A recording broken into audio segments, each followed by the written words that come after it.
Mayor and the trustees, when a land use matter that is pending before you, because an application has been filed, or it's reasonably certain that an application will be filed, then all those who want to speak on that are invited to attend the public hearing when it's scheduled. And the board cannot listen to those comments except for within the public hearing. So any of those comments need to wait for the public hearing. In addition, if you guys have something you'd like to say, please forward it on to our town staff. We have our community development director, Ann, right here. She might have cards, otherwise it's on our website too. But the board does want to hear from you, just given that we are kind of a jury. It's just not fair to hear from one side before. Perfect, perfectly said. And yes, please, all are invited to submit anything in writing to the town development department. They make that part of the record so that it's available for all of the public at the hearing and for the applicant at the hearing, and then of course for the decision makers, the Board of Trustees. Thank you. Thank you, and thank you for coming in. Okay, we'll start off, we probably should start the meeting, huh? All right, good evening, everyone. We call the Board of Directors meeting for Board of Trustees meeting for March 11th, 2025 to order. Will you please stand and join me in the Pledge of Allegiance? I pledge allegiance to the flag of the United States of America and to the republic for which it stands, one nation, under God, indivisible, with liberty and justice for all. Thank you. Clerk, will you call the roll, please?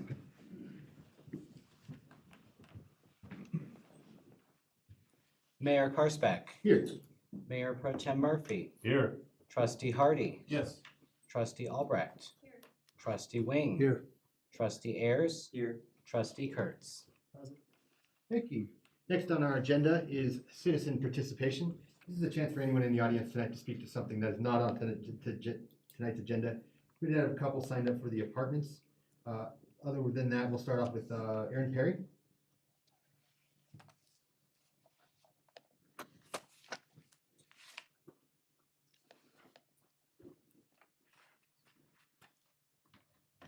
Welcome.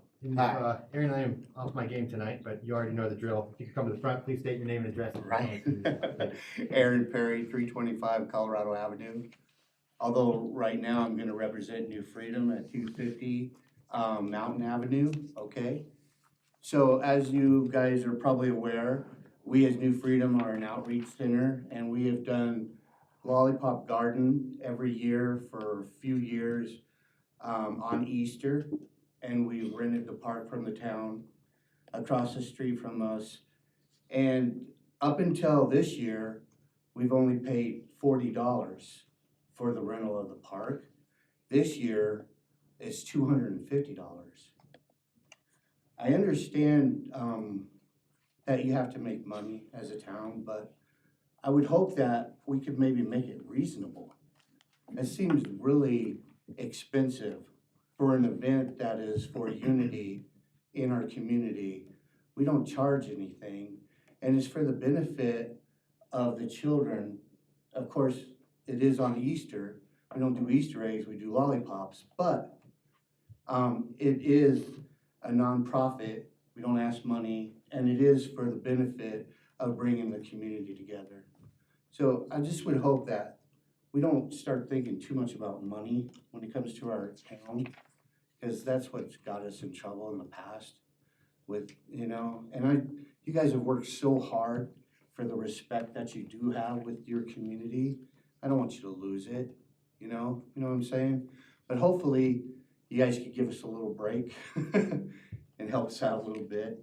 But thank you for your time. Appreciate your time. I appreciate everything each and every one of you do to represent well. Thank you. Thank you very much. Great. Sarah Lincoln?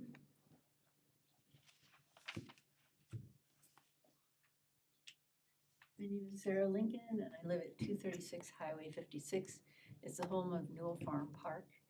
And the reason I'm here is because it's my job to help us remember Newell Farm Park and the Gateway. So years ago, we decided that we wanted to bookend, birth it with rural farm parks that meant that we could have nice gateways from the east and the west as people come into town that honor our rural background, our agricultural background, and how important that has always been to us. And so I'm just here because it's my job to help us remember that when we look at what goes on in the gateways, you know, on the west side or the east side, that the Mountain Avenue project, which is just a fantastic project that was done by the town and the trustees at the time, that helps us design buildings and greenery and, you know, the look and feel that honors rural, the rural background that we have and keeps this town quaint is important. And I just came from one of the focus groups that Chandler Thinks is doing, and that you guys have asked. And it's fantastic. I mean, and the words that came up were quaint, mountain views, but not just mountain views like Longmont's. Mountain views with beautiful background, greenery, framed in quaintness, framed in gardens or fields, framed with trees. And then the whole rural ag honoring. It just kept coming up again and again, which creates this beautiful community and a closeness and a caring for where we want to go, but with a nod to the past. So I wanted to also thank you because I see there's about a dozen of us that pay attention to what it is you do all the time. We read, we look ahead on the agendas, make sure that the consent agenda items are appropriate and nothing needs to be brought out, you know, etc. And we just think you all are doing the best you can. It's tough, and there's a lot of growth that needs to happen, and we see you trying very, very hard. So I'm not here to say you haven't done a great job, because you have. I'm just asking that since I'm on the gateway, since we went to the trouble of Knoll Farm Park, let's keep the Mountain Avenue project in mind, and let's make sure that whatever we agree to, whatever we design is awesome for the rural town. Thank you. Thank you very much. Also wanted to let you know that we're skipping or putting off the farm concert this year because our daughter's having a baby right at the perfect time. And we all need to wrap our arms around her and the baby and the family and help them all. And we don't have time to do the farm concert and take care of them. So thank you. Thank you. Thank you. And Mrs. Higgins and Ms. Dittmer, very much appreciate you coming in tonight. This is no, hopefully, don't take it as a slight on you. We very much want to hear your opinion when it comes to that public hearing that time. So thank you for coming out tonight. Could I use my time to say? Absolutely.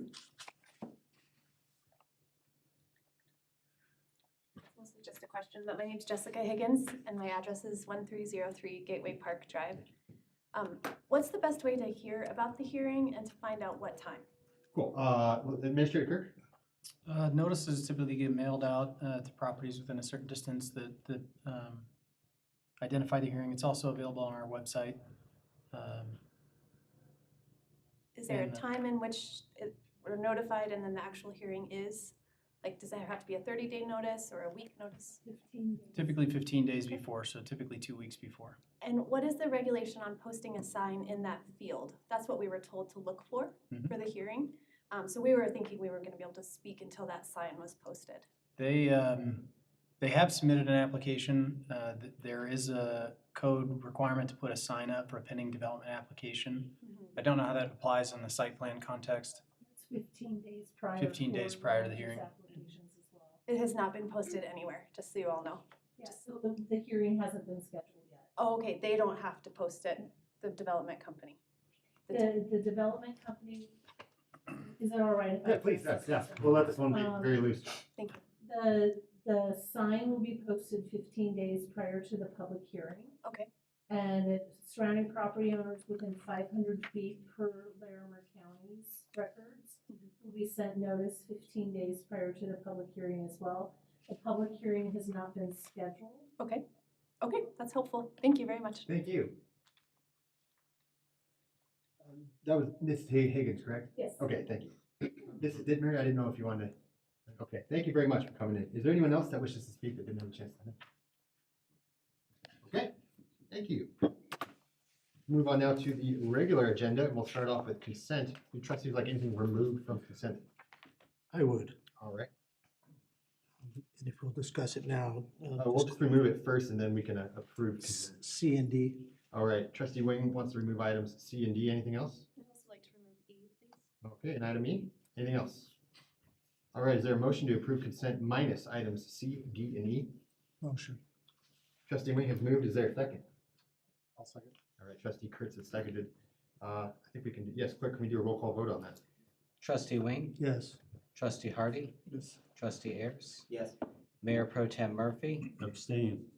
trustee Albrecht, trustee Kurtz. Yes. Mayor Karsbeck. Yes. All right, trustee Wing, we'll start off with item C. Yeah, so that's the capacity grant application. I just was looking over it and had just a couple of questions, and maybe you can help me with.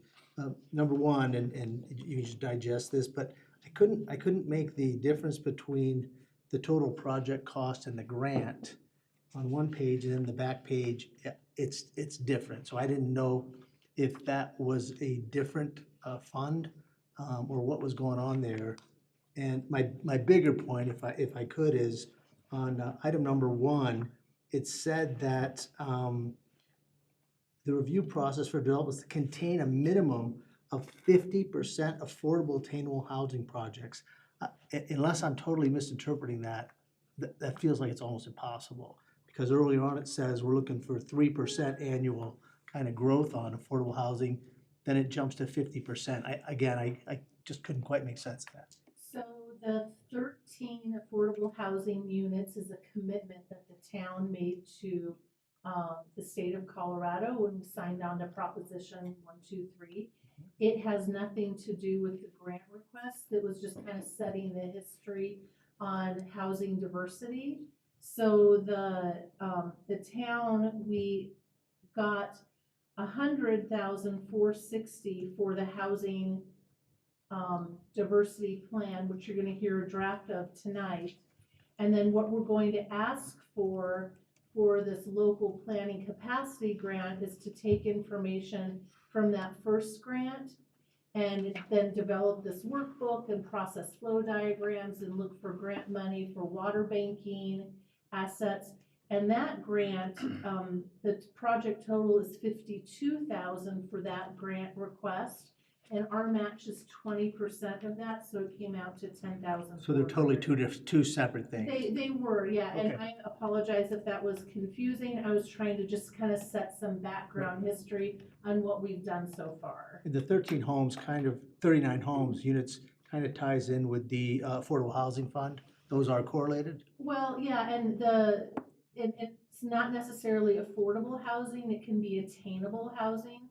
So up to, that income level of 100% area median income. What our benchmarks are that $425,000. That's the sell rate, and we've only been able to produce, the town and builders, we've only had 3 in the past 14 months. Which brings me to my other point on it saying that it's got to be 50%. So that's the shot clock rule. So the shot clock rule by the state is that we have to offer an expedited development review process. So this would be for site plans if they're needed for multifamily projects. If somebody comes to the town and says, I have a development and I want at least 50% of my development product to be affordable housing, then they can apply for the shot clock development review period only for site plans and only if that criteria is met. Again, the town currently reviews all development reviews in less than 6 weeks. So we feel as if with some work ahead of time, we can help developers meet that shot clock. However, it is that caveat only for developments that contain at least 50% attainable or affordable housing. So product. half the houses would have to be under 425,000, is that correct? Yeah, or the for rent threshold, I think was at 1,600. 1670. Right, Right, I don't foresee anything, I don't foresee a big demand for housing developments of that nature in Berthoud. However, it's just good to have it in our cafeteria plan of development review incentives if we should get a development of that nature. okay, okay, And then they offer a grant for us to develop that program. great. I also had questions on the 50% too, like how we got to that number. It's a state requirement. And were there specific pieces of land or developments we had in mind for that type of? No, it's open market, wherever the developer wishes to propose a development, we would have to take a look at the comprehensive plan and our zoning ordinance to determine if that type of development was appropriate on that property. And then they would have to go through the subdivision process first. If it's not in the town, they'd have to do annexation, change of zone, neighborhood master plan, preliminary and final plat. And then after they had approval for that, through all of that subdivision process, that would not be part of the shot clock. The shot clock would come then when you have to do a site plan on the property for apartments or higher density housing. And to clarify, the shot clock is terminology for an expedited process for someone bringing those plans forward. Yes. Yep, for only that end phase, after that development has gone through all of the public hearing process. So it's for just the end phase, which is an administrative process anyway. So now it will be a 90-day process. And how much is the grant on that, do you know? $52,000 to help us write the guidebook to develop that, but there's no grant money. We're not applying for grant money to approve any development. So the developer builds a neighborhood, 50% of the homes meet this criteria. There's no grant for him or her, that person to do that? That's, No. Not from the town. what would be their incentive then to do that? So- They're meeting a need. It depends on if it's market rate housing or if it's deed restricted affordable housing. Those two things are different. If it's just market rate housing that's less than that attainable threshold at 425,000 plus or minus. And that could be done through smaller cottage type homes or townhomes. Those meet some criteria for attainable housing. Deed restricted affordable housing typically takes advantage of state tax credits to help make those projects financially viable. But those don't go through the town at all. They apply through state level agencies. What we then look at is if they're doing that, if they have that deed restriction, if those products will end up at those price points, then we would do an expedited review process. They'd still have to meet all of our codes associated with whatever kind of land use it is they're proposing. If it's apartments, they have to meet all of our apartment codes, regardless of whether or not it's affordable or attainable. They could be $3,000 a month apartments, or they could be $1,500 a month apartments. Our codes don't change. The expedited review process, though, would help them get through that. But the developer's on their own to get any kind of grants Yes, for we building don't provide any affordable of that. housing. Okay, That's correct. okay. And we just want the money we're hoping that we would receive this grant so that we can develop the process. And again, it would just be one more tool in our toolbox that we can offer a developer if they want to do something like that. If they get approval for the annexation, change of zone, neighborhood master plan for a type of housing development like that. And like Chris said, it could be cottage homes, townhomes, things that would meet that threshold number. Thank you. Very good, thank you. Does that answer your questions too? Okay. Seems like we're also prepared. Let's go on to D. Item D, downtown parklet update. Yeah, so the terminology parklets, I could see from the picture what that's talking about. And I think there's a need for more than two. I'd like to see the whole Main Street. I'd like to see every restaurant that's there have. Preach to the choir. Exactly. So is CDOT stopping us from doing that? Sure, Kirk, I don't know. Because that would be a really cool looking There's a couple of things that would stop us from doing that. The businesses themselves don't want them in some cases. So back during COVID, we got a grant from CDOT to buy these parklets. They get set up in the springtime, right? So they're not in the way of snow plowing efforts and those kinds of things. We offered them to a variety of different businesses downtown. Several of them said, thanks, we'd rather have parking in front of our business. We have no interest in a parklet. The two that we use, we put them in the same place every year. They're the two businesses that have expressed interest and a desire to keep them. So we could put more out. That's a big surprise. I mean, if I was a business owner, summer, sitting outside, eating, having to drink in front of my restaurant, that's really hard to believe, but I believe you. There are some restaurants that would rather have parking. City Star is a good example. They would prefer to have space for their food trucks that come. Right. That's a higher value to them. So They have the big space out there's back. kind of a They- balance. They've got quite a bit of seating, right? Yep. But and that's true. They have a larger outdoor area anyway. Okay. But there are several restaurants we've talked to who specifically said thanks, but no thanks.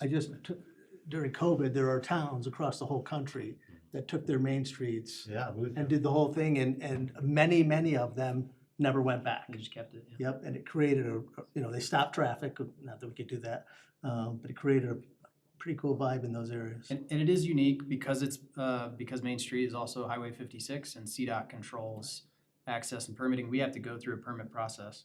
After COVID, the very first year that kind of COVID ended, if we want to call it that, CDOT basically said, no, you can't put these back out. And we had to we had to work through their processes to get approval. And now we kind of know how to work through that bureaucracy to get these approved each year, but we still have to permit them annually.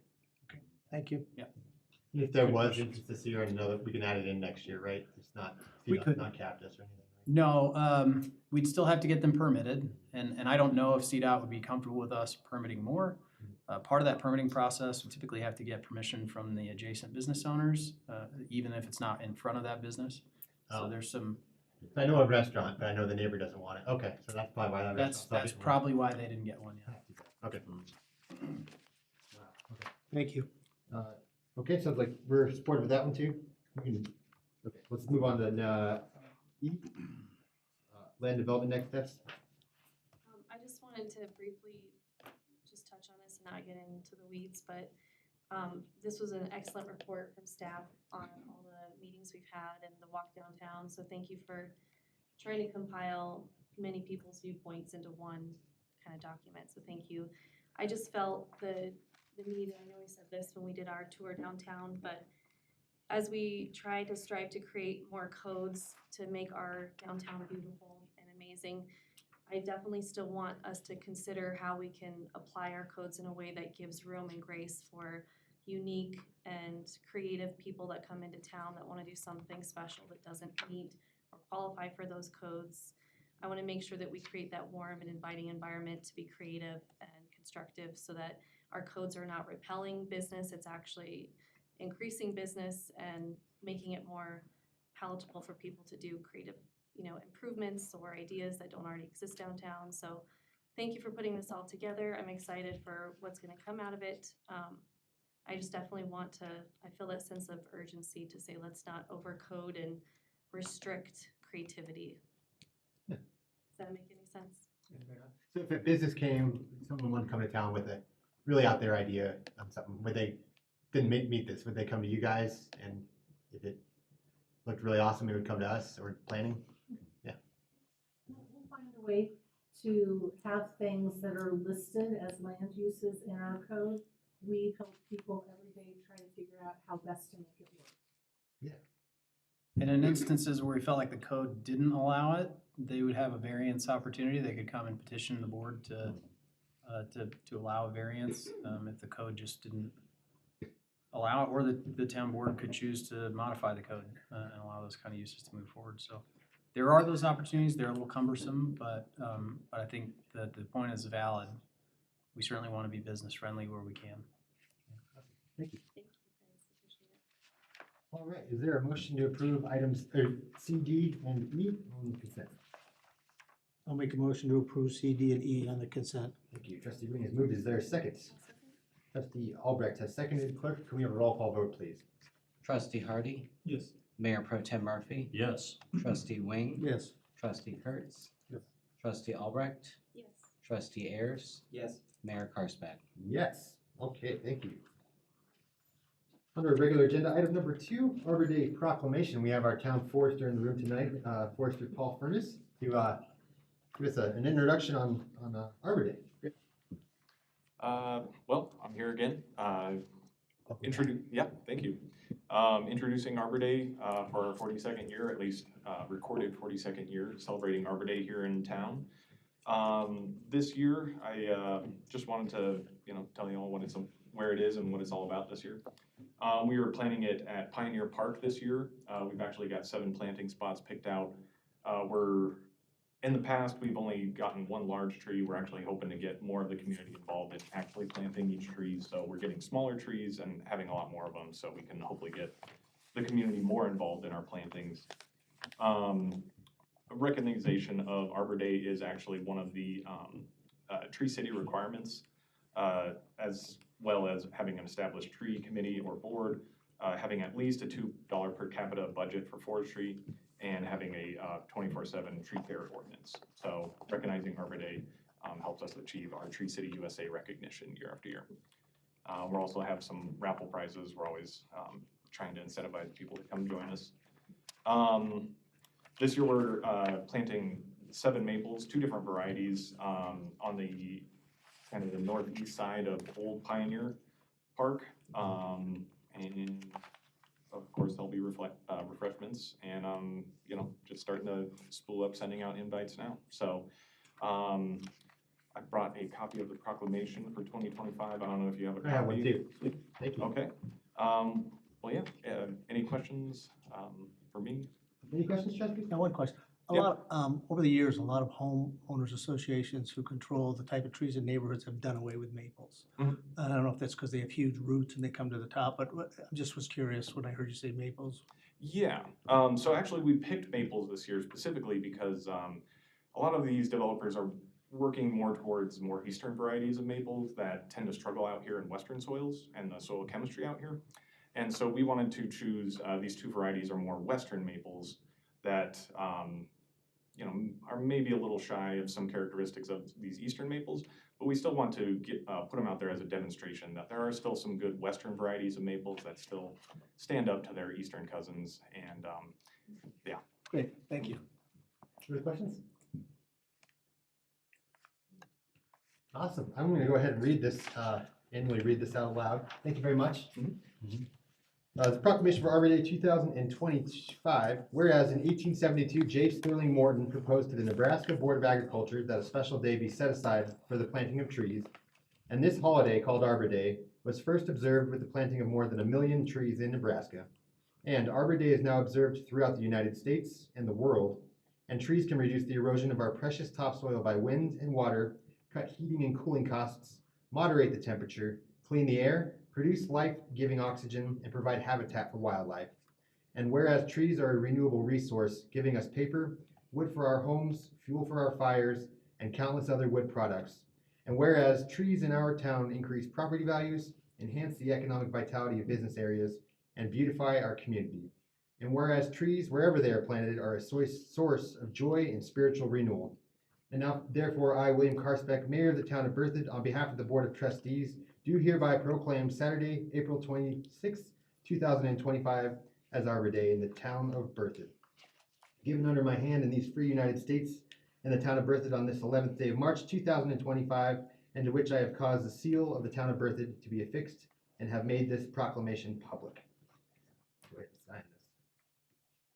Thank you very much, Forester Furnace, for all that you do for the community, and these are fantastic every year. So Mayor Pro Tem and I attended this last year, and it was a lot of fun. Really Yeah. wet. but a lot of Yeah, fun. you braved the rain, but Yeah, that was yeah, fun. it's good to see you. Thank you. Thank you very much. Thank you. Okay, we can move on now to the meat of the agenda tonight, and that'll be the housing needs assessment, and we have our Community Development Director, Ann Johnson, here to present. Thank you.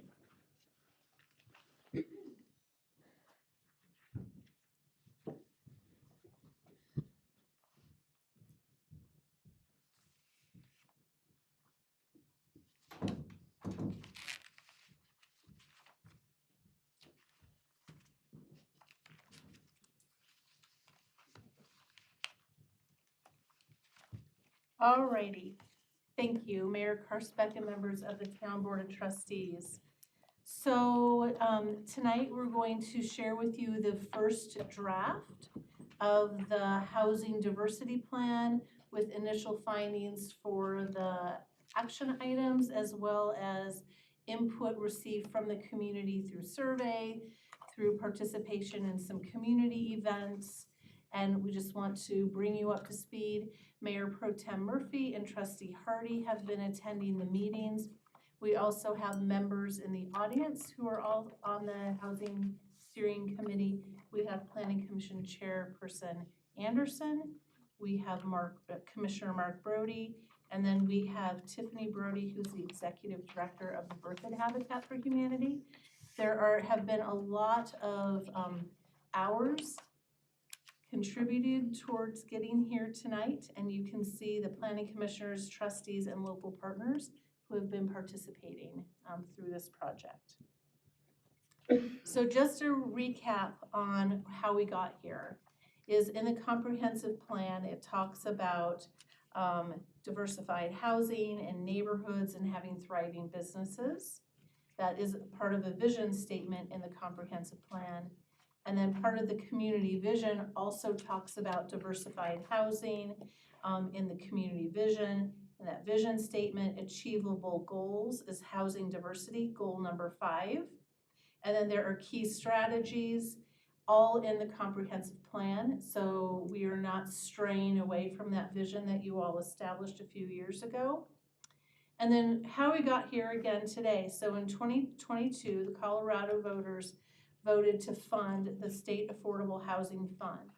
That will fund things such as water banking, land banking, low interest loans, down payment assistance, and local capacity and code review. Right now, the town of Berthoud has been able to access funds for local capacity and town code review and development of this housing diversity plan because you all in October 10th of 2023 said, yes, we will try to meet these goals established by Proposition 123. To date, we've only met 3. However, during our 3-year term ascribing to Proposition 123, we are still available to apply for funding assistance. So then it establishes a baseline, it establishes goals, and again, it opens up financing for those communities that sign on. And again, our baseline is 13 housing units a year for 3 years, so the 39 units over 3 years. The high for ownership is $425,840, and for the highest per month rent is $1,670. So of course, we didn't have any rental products in this time come on board for Berthoud, and it had to be new products that were, a building permit was applied for after October 10th, 2023. So that's when we started counting. We have a member of our building division that is also a realtor, and Tiffany Brody has also been providing monthly statistics for us, and that's where we found that we only had 3. So then Berthoud's review commitment. So we then got a Housing Now grant to help pay for the consulting team of Ayers Associates to do a deep dive into what are the issues surrounding housing in Berthoud and from that regional perspective. Then come forward with some concepts of action items that we could deploy. Berthoud is in a unique situation because we have an American Planning Association award-winning comprehensive plan. And we have a very good land use code. Our land use code is kind of a step ahead of many communities in Colorado where we already offer that housing diversity. We already offer smaller lots. So Berthoud's already there on some of these requirements, but that just opens the door then for what can we do? And as part of the Housing Now grant, we have to do one of the items. The items in blue are already things that the town does to some extent. The items in green are other items that we can add. So as you can see, if we count our blue items, add some of the green items, we already have done over half of what the state is wanting us to do. And we're not forcing development to do this type of development. It's all on an open market system. It's up to the developer. So where are we then tonight? You just approved the mayor to sign the resolution of support. So tomorrow I will get that resolution, upload it. The grant is already done. I will hit send. And so Senate Bill 24-174 was passed late last year. What this said is all comprehensive plans and all communities, now we also need to do a housing needs assessment every 6 years. Well, our DOLA rep, Chris LeMay, was foresightful enough to let us know about a month ago that we have an opportunity to add a few more items to this housing diversity plan that would meet the requirements for a housing assessment, so that in a few years, I think it's December 31st of 2026, we have to have a housing needs assessment. And so by him saving us, we don't have to do that. This will meet that requirement for communities in the state of Colorado. So additions to comprehensive plans after, so our next comp plan that we update will have to have some water supply statements for water conservation, and it will also have strategic growth to prevent sprawl, promote strategic growth, and an analysis of properties for housing.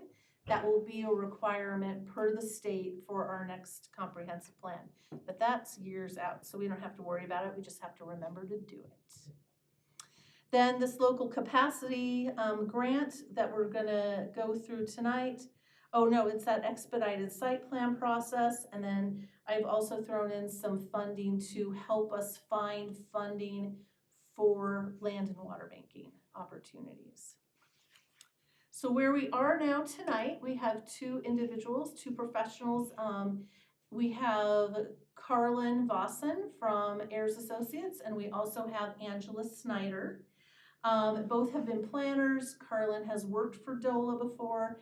Angela has been a planner a long time in Northern Colorado, and they are going to walk us through where we are tonight with this, I think 8 or 9 month process to date, and then where we're going to go next.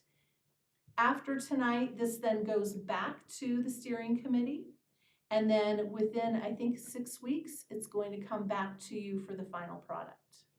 So I'm going to turn it over to Angela and Carlin at this time, unless you have any questions for staff. I do real quick with it's the third or the fourth slide with the green highlighted areas. What we can do. So is that stuff that steering committee is planning on doing? So the things that are in, let me look here. Things that are in blue are things that we do. Things that are in green are items that the steering committee is going to present to you as potential action items. Okay, so do we have any specific idea with the expedited development review for acquiring or repurposing underutilized commercial property? Is that any idea what they're talking about on that? So that we don't have to have a specific project in mind. We just have to have a menu that says if you want to repurpose or acquire commercial property, we'd like to have a process for you, and that could be that shot clock idea. Does that compel us or require us to do that if a developer wanted to do that? No. Okay, so it's still optional on a future board. Yes. Yep. Cool. Yep. So if it's in our code, though, it would be an option. But a future board could say, no, we don't want that, take it out of the code. Are you planning on putting this in the code? We don't know because we want to hear from you. Okay. I'm a little just curious on what that means, just because we have so few commercial areas that I would hate to lose one. Even this is a great cause, but that's fine. It could be like the downtown conversion area. Let's say that the old motel wanted to reconvert to studio apartments. Okay. So that we could help them through an expedited development review process. So that is one example I can think of right now. Or let's say a historic home on mountain that's in the transition area for the downtown overlay or the Mountain Avenue overlay zone. They wanted to have some apartments in a single family home instead of a single family home. That could be a way to expedite that process too. It could also be a way, let's say there was a 2-story building downtown and they wanted to renovate the second floor for residential, that might be able to help them as well. So again, it's providing the option with parameters. It wouldn't be a turn a commercial property into 100% residential.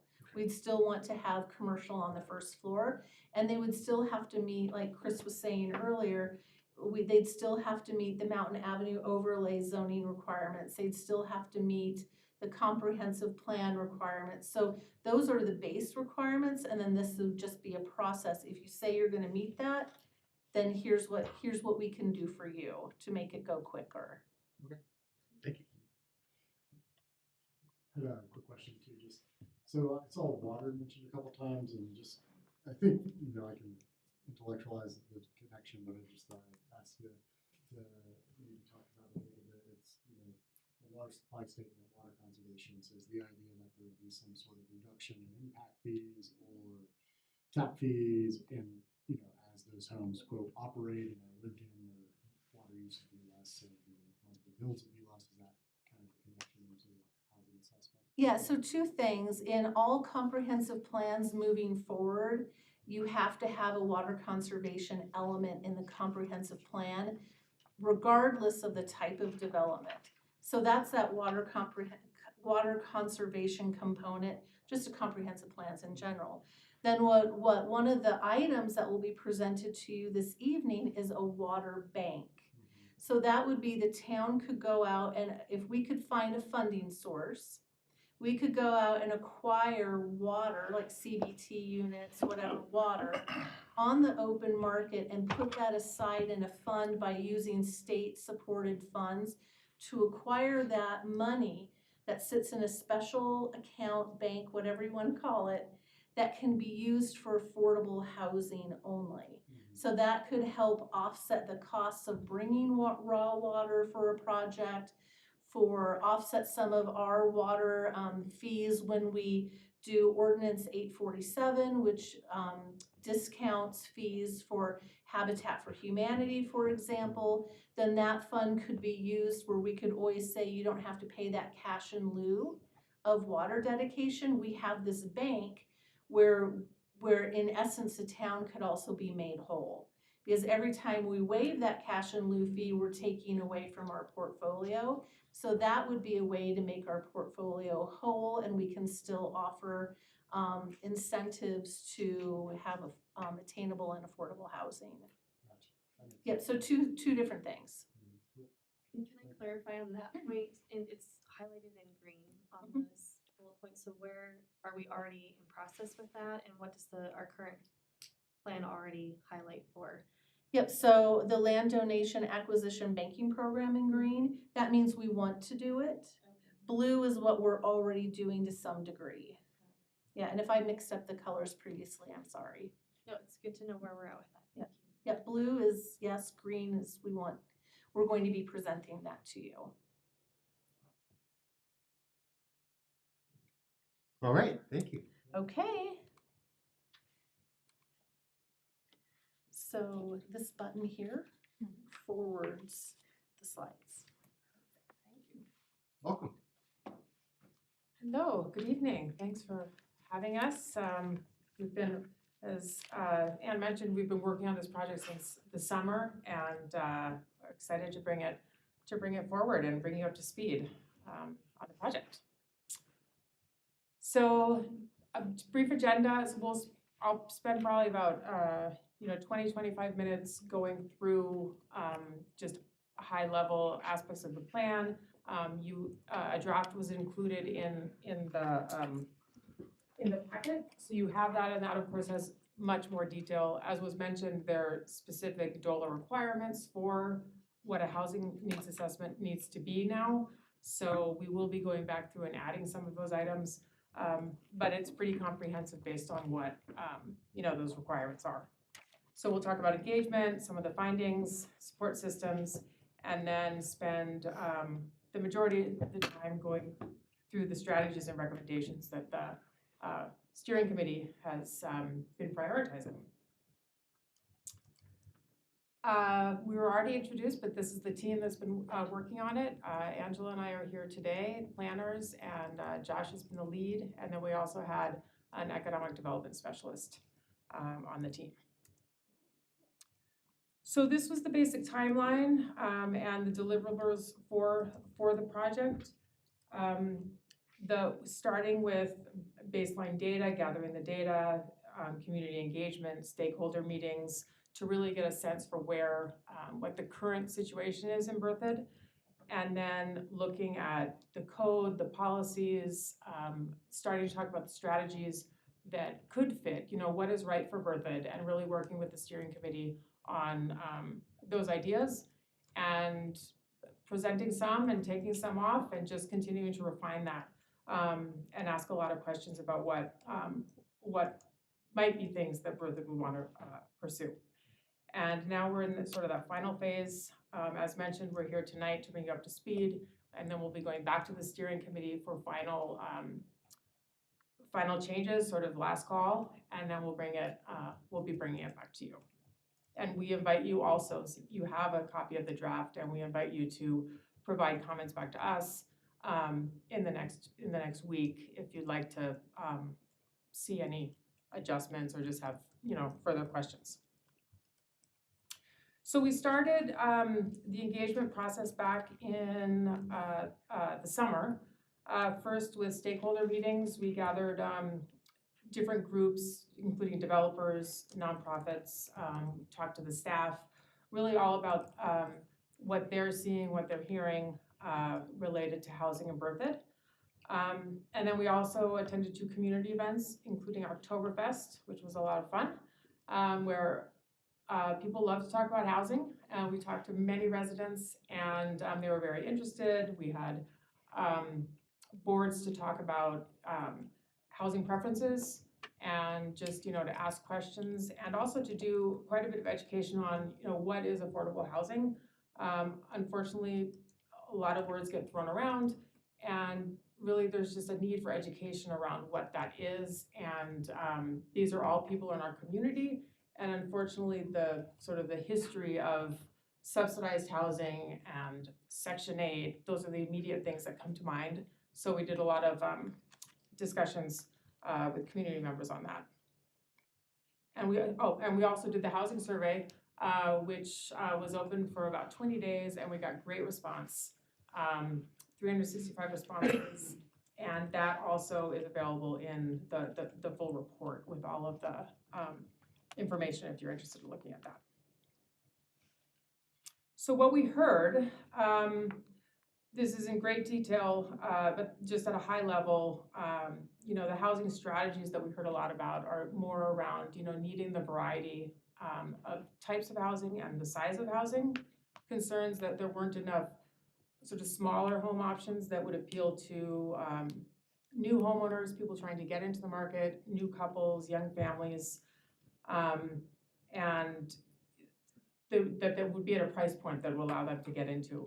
Also, there was concern about senior housing. We know where the demographics are headed, and there are many seniors that aren't able to downsize partly because of the cost, or find smaller, single level units, and that of course is keeping some of the housing stock locked up if our retiring population is not able to leave the larger homes where they raise their families. And there was also interested in a lot of pride around the downtown, and interest in having more housing close to downtown, which also is consistent with some of the goals in the comprehensive plan. Housing types, single-family homes are of course always the preferred options that everyone aspires to, but we had a lot of really good feedback on some of those smaller homes. We had pictures of this courtyard idea where there's shared open space and you give up sort of that, the backyard. And people thought those looked really interesting and could work well in Berthoud. And then, no surprise, the top housing concerns: can't afford to buy. There was some concern about housing quality because there's been so much built so quickly. And then high rental rates. So those are some of the highlights from that we heard, and then we incorporated this, went back to the steering committee, and we discussed it, and all of it feeds into the strategies and recommendations. So in terms of the findings, like I said, we did go through a lot of data, including the latest census, real estate information, permit information from the town, various sources to really look at what is the current state. And I'll just highlight a few things here, and there are many more that I could highlight, but I just wanted to sort of set the context of the growth, which is no surprise. But Berthoud has seen tremendous growth in the last 10 to 15 years, and it is not stopping. You'll see the projected growth there through 2040, and that's coming from the State Demography Office. And I believe that is equivalent to doubling again between 2020 and 2040. That's an increase of 139% for Berthoud. So that's what the town is facing. The bottom left shows, you can see how many new units have been added to support that growth, but then also the steep rise in the median home value. And we all know, of course, that what the census says is the median home value is not what people necessarily pay, because the market is the market, and homes are selling for much more than that at this point.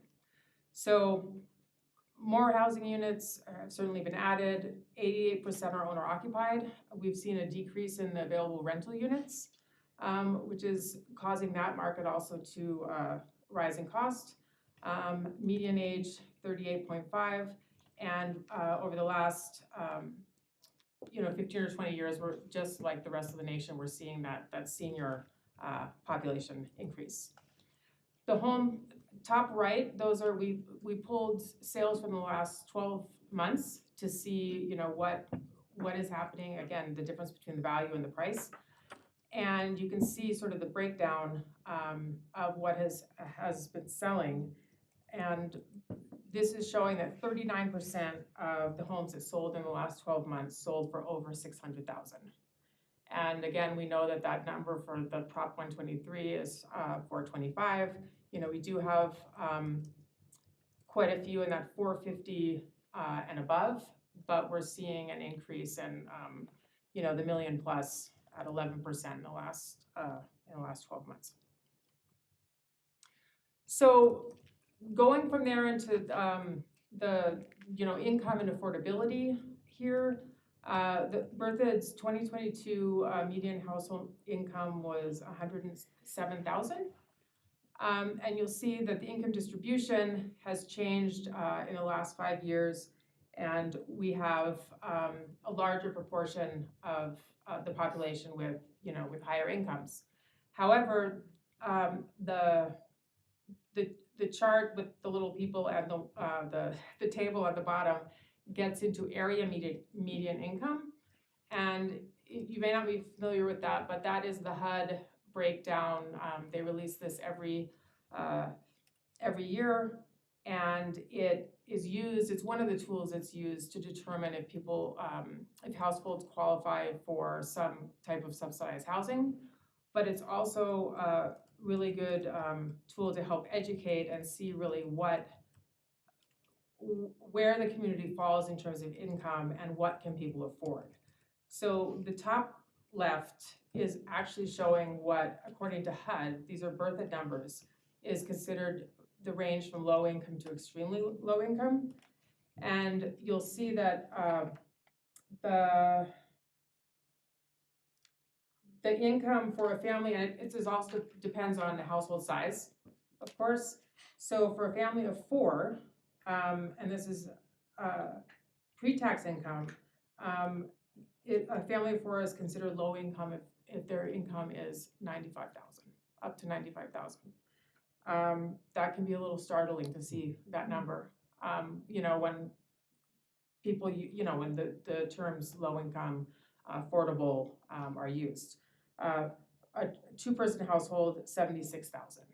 So that's, the reality right now. And then the table on the bottom is really trying to say, if this is your income, based on HUD's rule is, they define this looking at 30% of pre-tax income, saying that the average household should spend up to 30% of the pre-tax income on housing. If you spend more than that, you start hearing the terms cost burdened and severely cost burdened. So this table here is showing, if you follow that 30% rule, what that household would be able to pay maximum rent according to the calculations and maximum purchase. So that, and there are of course some assumptions in here about interest rates and things like that. But you'll see here that 160% AMI, maximum purchase price according to that 30% is $540,000. And the average home sale price in the last 12 months was $697,000. So that's, that's a big difference. And average home listing, we just looked at, currently it's $550,000, and gross rent is $1,700. And there are not very many rental units available. So that's sort of the picture of affordability, and to bring it again back to the idea of personalizing this and really understanding what that means, we incorporated in the report some of these citizen personas. These reflect many of the people we talk to, but just really trying to show, if this is your income, what could you afford? Again, back to that 30%. And it's interesting in this case also to see, I think we all intellectually understand it, but the impact of rising interest rates on, what you can buy. And in this case, it's quite a big difference going from that 3% that we used to enjoy to 6.5%. That's huge impact on families. And there are a few more of these in the report, but this one, someone who's renting, 120% AMI, to get into the market, $361,000. Their income is $115,000, and then also a $65,000 a year, 60% AMI, could only afford $168,000. So that just is to level set, what we found and what we've shared with the steering committee, and it's been part of sort of all of the conversations around what does this mean for Berthoud, and knowing, of course, that people want to come here, they want to live here. It's a wonderful place to live. The whole region, it's not just Berthoud, of course, as you know. This is a regional issue that everyone is trying to address in different ways, in ways that work for their communities.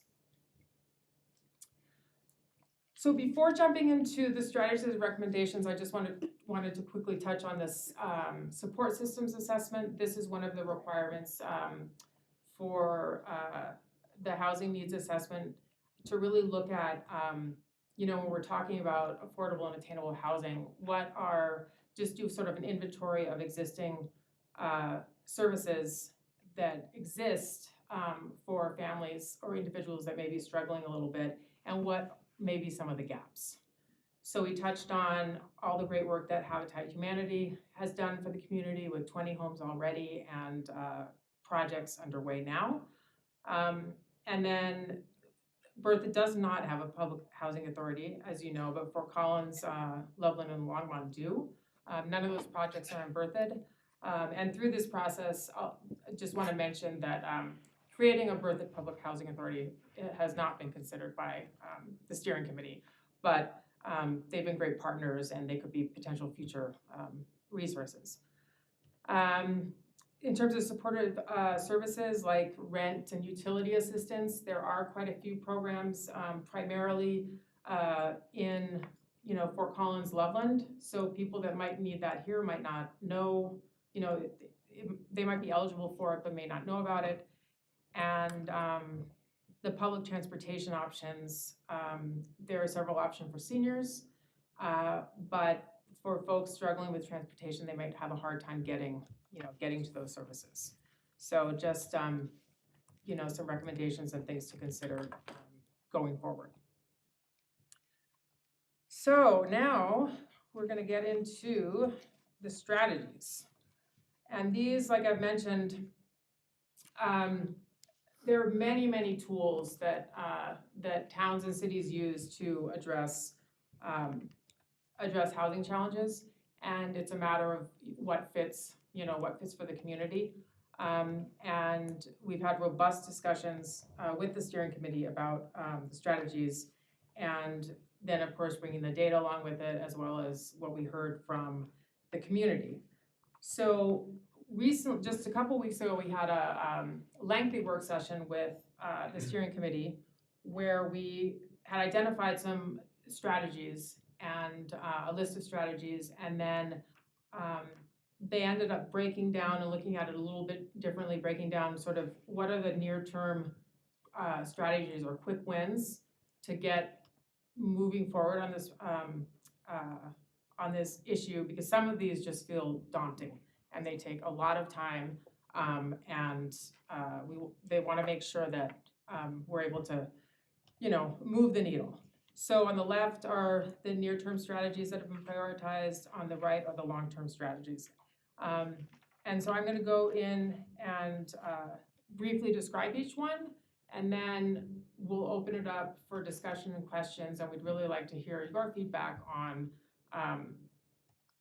these strategies and sort of your reaction to bringing this forward in the report as something that might be worth considering for Berthoud. So the first one is Ordinance 847. Currently, that ordinance waives a portion of the fees for a maximum of 2 houses per year to build affordable homes. And Habitat has been building homes with that. The idea that's been put forward here is to expand the ordinance and potentially to align it with the goals of Prop 123, which would mean at this point 13 homes per year. And that number was again 13 homes at $425,000 roughly for sale, or $1,670 for rent. So that's one of the strategies being recommended. The second is land and water banking, which has been discussed a little bit already.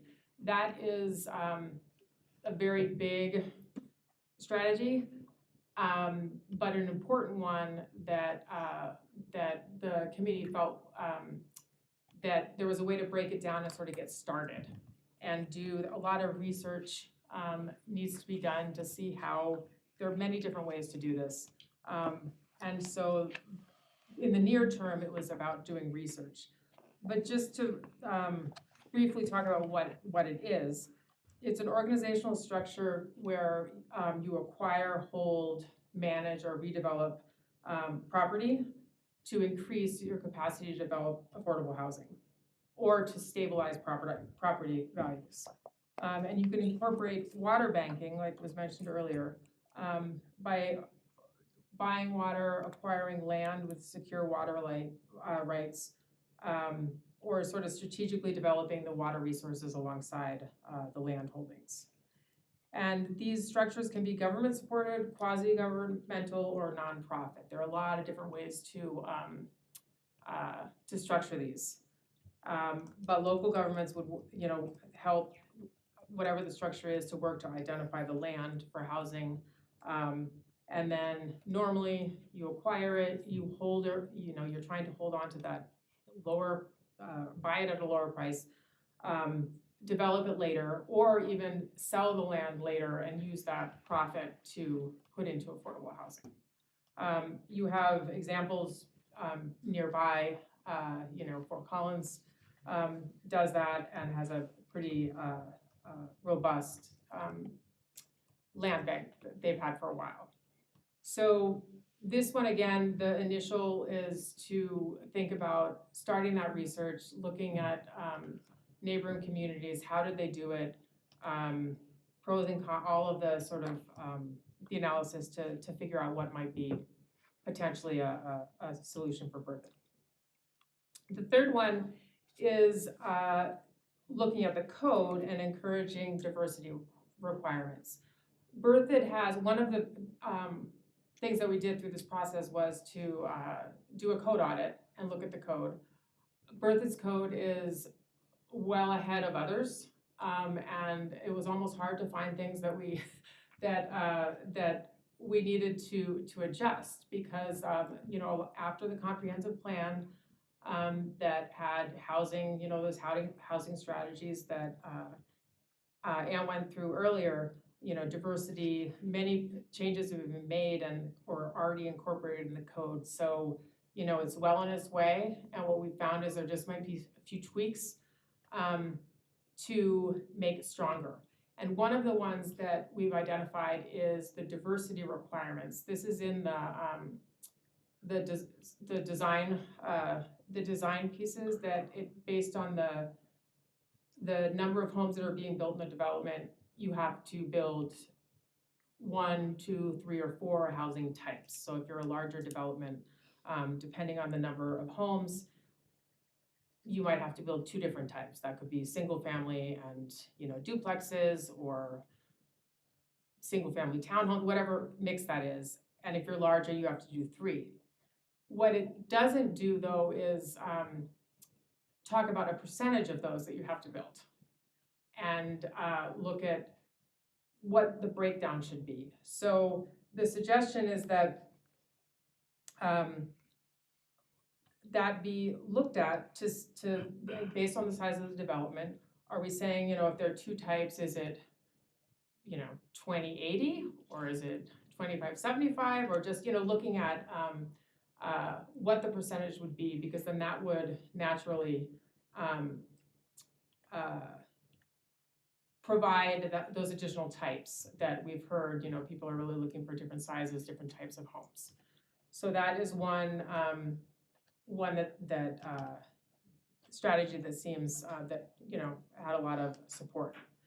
The other is the expedited review process that was mentioned already, really looking at coming, and this would be part of that follow-on grant should Berthoud receive that, but looking at shortening the review process for developments that are providing some affordable or attainable housing, and really developing a guidebook, really clear instructions, application materials, process flows, and engaging with developers to really make it clear, you know, this is how it works, and trying to smooth out that review process, so that in some cases it can be expedited and get those homes built more quickly. And in some cases, it could be that based on the type of development and how much affordable housing is included, it could, you know, bypass the public hearing portion of the preliminary plat, things like that. There are just different levers that can be looked at to keep that moving forward. The next one is the Housing Consortium. There was a lot of great energy and just with the steering committee. And so the question is, okay, you know, this project is gonna end. How do we harness that and make sure that we, you know, that the town moves it forward and staff can't do everything. So there's a suggestion to create a Berthoud Housing Consortium that could include a couple of trustees, planning commissioners, and the key housing partners that have also been part of this process. And maybe, you know, they could meet quarterly and report back to the board. This is what's happening. This is what we found, to just keep that, you know, keep the conversation going, because none of this happens overnight. And like I mentioned, the creation of a Berthoud Housing Authority is not, this is different. This is, you know, a working group consortium. And then the final on the quick wins is community education. I mentioned this earlier, just all those misconceptions about, you know, what is low income, what is affordable, what is attainable, who are those people, and really, you know, those pieces about, we're talking about the people in our community, we're talking about the teachers, the firemen, the people that really want to live here, and to try to demystify some of those misunderstandings so that, you know, those walls don't immediately go up when it's discussed. So the town could leverage some of the housing partners to develop materials, be out in the community, maybe do some housing tours, things like that, to just help with that conversation. So those are the prioritized, I guess, 6 near-term quick wins. All of these, you'll notice, are, or most of these are overlapping and intertwined in different ways, and some of the ones on the left are part of, you know, of course, the ones on the right. But to mention a few, the long-term strategies, the first one is inclusionary housing ordinance. And this is becoming a prevalent tool that towns are using to address affordability and housing diversity. You have examples right around you, Superior, Longmont, Broomfield. There are many, many examples of this, and there are many different ways to craft an ordinance like this. But at the basic level, it's that you specify a percentage of affordable housing units that the developer should or must, it could be mandatory or voluntary. So within new market residential, what they need to provide and designate for specific AMI ranges. And so this doesn't mean subsidized housing, it just means that you're, it's market, you know, the market prices, but you're trying to hit a certain AMI level. So you could have an example of, you know, 20% of the homes need to be for 80%, and 50% need to be for 100%, and 30%, you know, for 120. So there are many different ways to do it. But this becomes a condition for obtaining approvals and building permits. And you can also choose, do you want to apply this for rental and for sale, or is it just for sale? And is it voluntary or mandatory, like I mentioned? There are lots of different ways to do it. There's also sometimes communities decide that they want to have a fee in lieu option. So sometimes it's not always possible in a development to develop the housing on that site. And so maybe a developer would develop it somewhere else, or pay in lieu for doing it, so then the town has that money. Or they could develop it offsite somewhere else. So there are many different ways to do it, and these are usually tied to the next item, which is incentives, because we all know that the cost to build a house is the cost to build a house. So there needs to be some way to offset, you know, offset those development costs. So there are 2 basic kinds. You know, there can be land development incentives and financial incentives. And some examples of that are, you know, like density bonuses.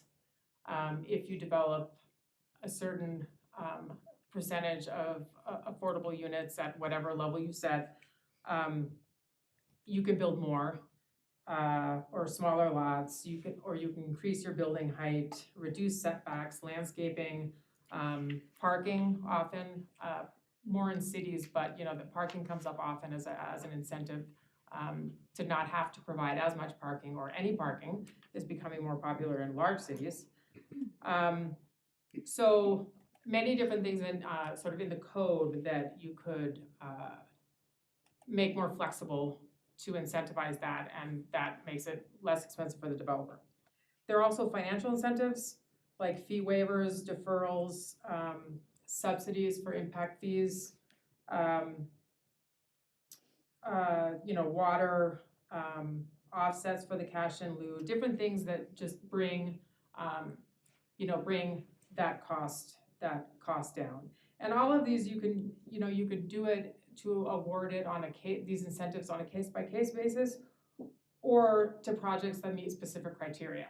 So if your new development is going to offer whatever criteria you specify, then these are the carrots that we're going to give you, and it's gonna help the numbers work out to be able to build the housing, to create greater diversity in the housing in Berthoud, which is a big goal. Then the next one is also related to housing incentives, is dedicated funding. So many towns try to establish a designated funding source, because of course, if you're waiving fees, the money has to come from somewhere. And so in order to reduce the risk of the reliance on the annual appropriation, over time, you can build up a fund that can be managed. And, we've seen examples where it's a percentage of the real estate transfer tax, recording fee revenues, developer fees, permit fees, marijuana taxes, taxes or fees on luxury housing, or, short-term rentals. So there are a lot of different things that could be considered and researched to figure out what might be right for Berthoud. But the idea is that over time, you're building up a bank of dedicated funding that you in turn then goes back to the incentives, and you're helping the developers build what you want to see in Berthoud. And there's both Loveland, Longmont, and Fort Collins nearby have great examples of this. Land and water banking, I already talked about that previously. Again, the idea would be to sort of start researching, see what might work for Berthoud, and then the bigger effort to actually make it happen would take a lot more time. But it would be that first step of, does this even make sense? And if it does, how, what would it look like? So those are the strategies that have been prioritized by the committee, sort of going through the whole process, having all the conversations, and really going back to the comprehensive plan and the previous plans in Berthoud, and making sure that we always need to make sure that these strategies align with the plan and the goals, that after that rigorous community process, getting all that that really informed the plan, the award-winning plan, like was mentioned, making sure that the strategies align with that. So that was a lot, but with that, I want to open it up and first, answer any questions you have, and then also get, welcome your feedback on what you heard, the strategies, just sort of initial reactions. Thank you. Well done. Questions? Trustee Wing? Yeah, so, do the existing residents of Berthoud want affordable housing for low-income people to move here? Do the existing residents want? What we heard from residents, again, let's remember what low income means, which is not,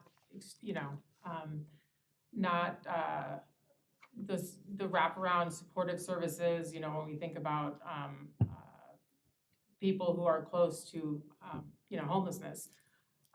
What we heard from the community, both in the engagement events and, through the survey, was there was a recognition that there needed to be more options to keep the workforce that is needed in the town, like the teachers and nurses, people that can't buy into Berthoud.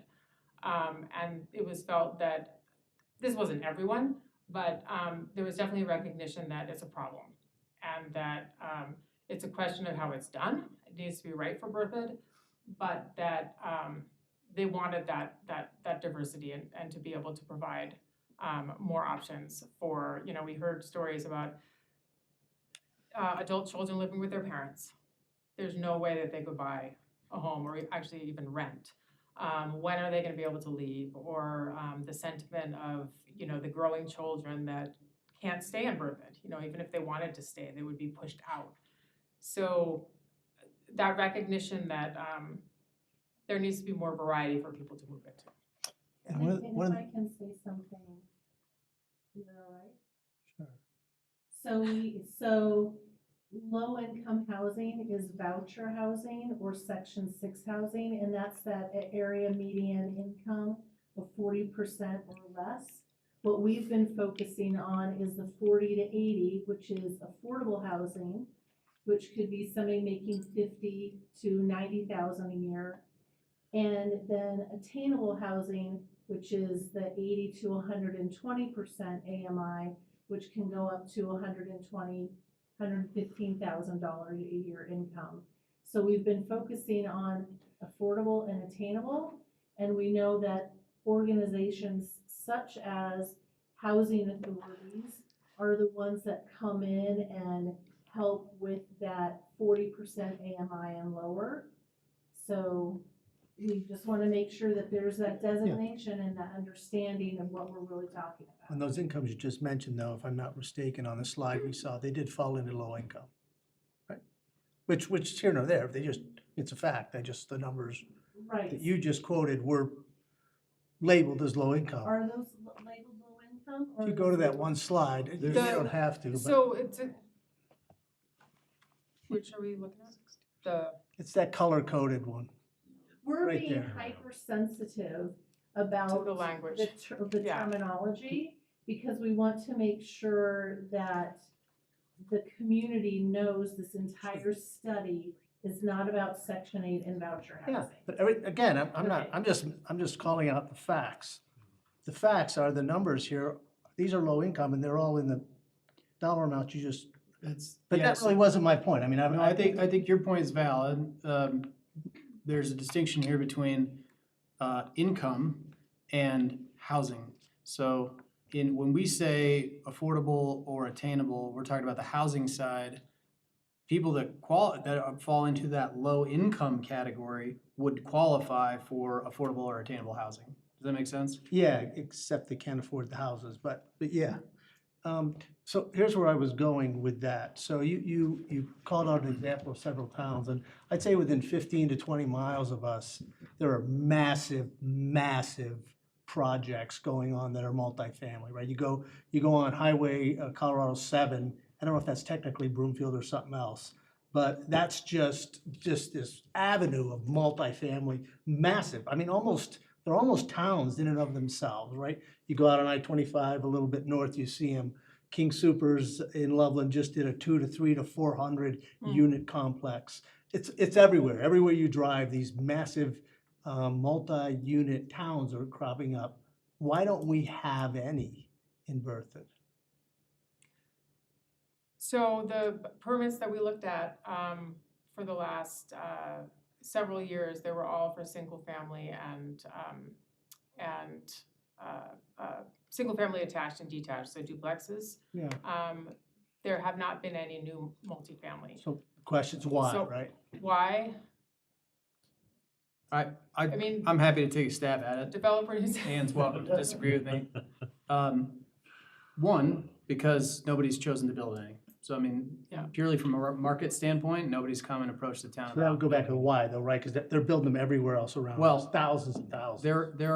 There are some up in the north end of town in Heron Point, right before you get to County Road 14. So those are about 5 or 6 years old, so not as recent. I think some of that is because there is a higher density of population and jobs in some of those communities you're talking about. So a lot of times you'll see multifamily housing located close to big job centers, to major transportation routes like I-25. And I think there's a variety of different reasons for that. Some of that is market driven because, folks are trying to live close to their job, because if you're already income strapped, you don't want to have to commute 45 minutes to get to your job, if it's not a really high-paying job. And then the other is, if you do have to commute, you want to be close to a commuting route. And then the last reason is, in a lot of cases, communities kind of push multifamily housing to certain areas to get it away from other parts of town. I think that's just the reality. That's my first question, Yeah. right? Really? Yeah. I mean, look at Fort Collins, how big a town, look at Boulder, we're almost right between the two, I believe. Mhm. Nobody can live in Boulder, so you think, towns like, that's why Longmort's gigantic, right? And all the growth that's going outside. You would think we would have, how close we are to I-25. It doesn't seem like the reason is because there's not densely populated areas around us. I mean, it's a little bit of a stretch, but it's not like, I do think some of it is Hour and a half drive. market driven. We don't have a lot of large multifamily kind of zone properties.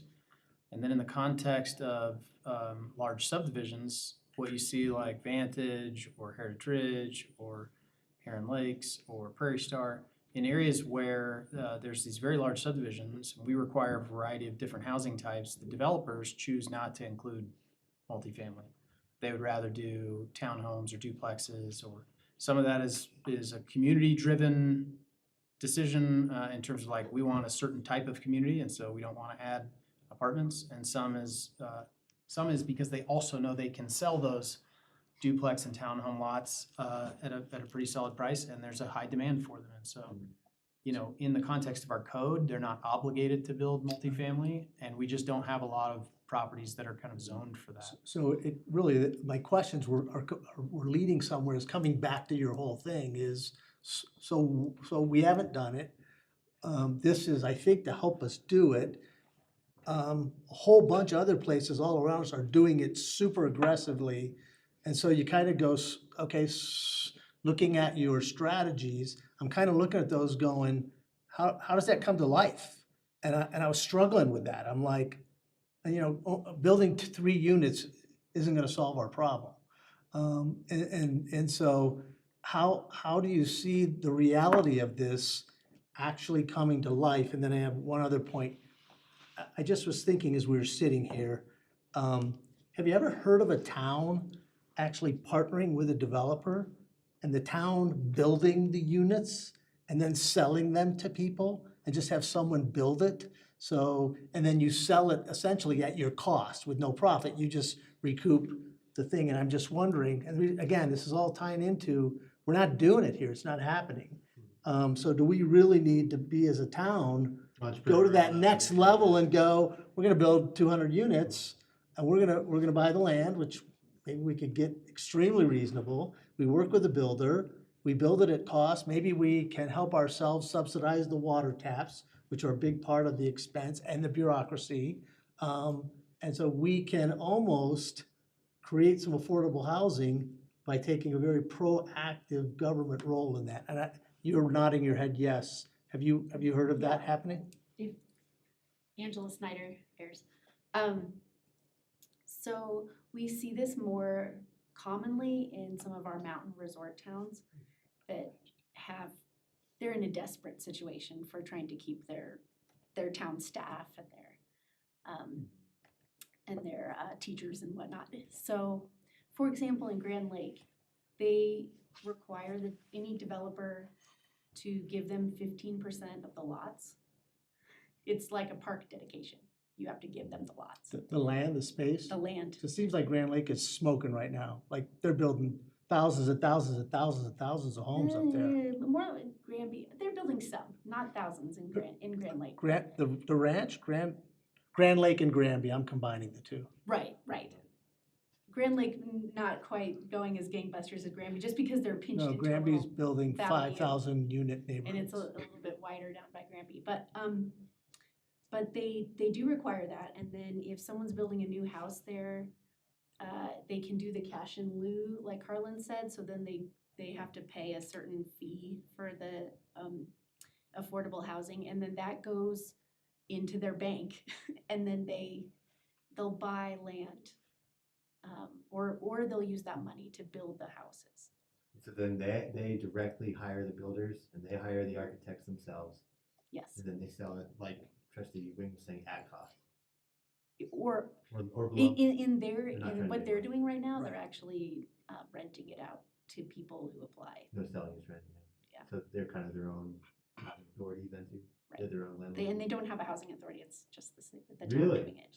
Huh. Yeah.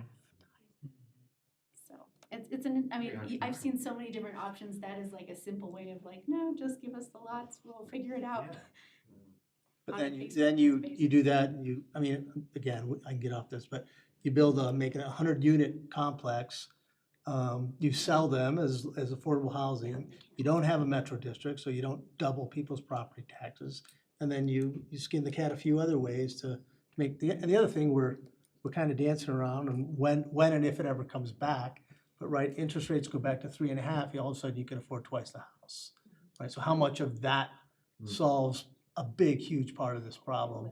And, you know, I don't know if we're talking never or 5 years or 8 years, I don't know. Can't predict that one. No, no.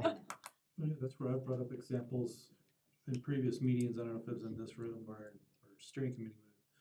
But it seems like some of the most successful places that have done attainable and affordable housing, the city gets involved and becomes the developer because it takes all that whole market value out of the equation.